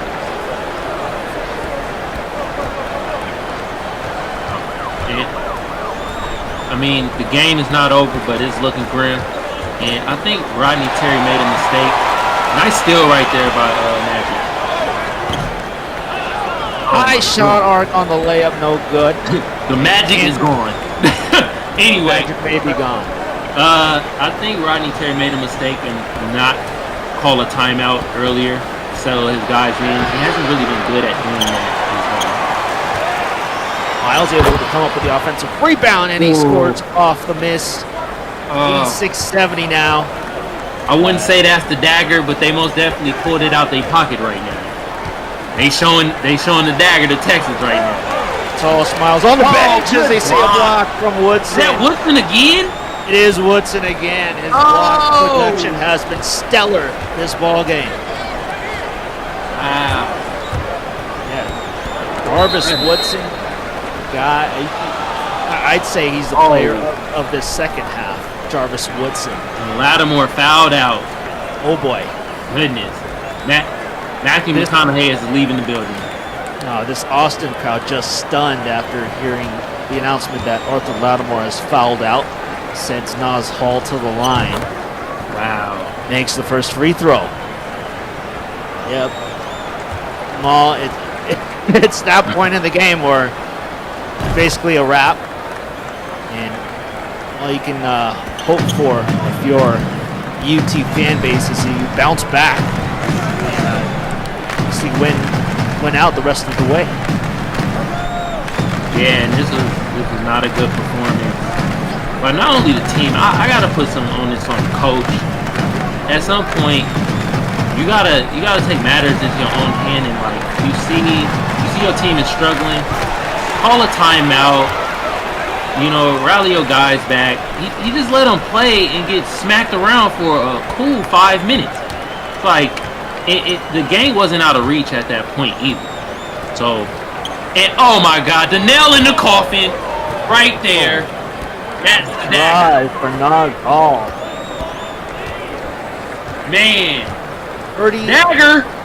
40 plus point performance for Nas Hall tonight. Yeah, just an excellent night for Nas Hall. And it looks like Kansas is ready to advance to 8-1 in conference play. And JJ, you know who's happy right now? Who's happy? Come on. Dorothy. You know why? You know who Dorothy is? Yeah, no, that's her home. Exactly. Cha-ching! Her home.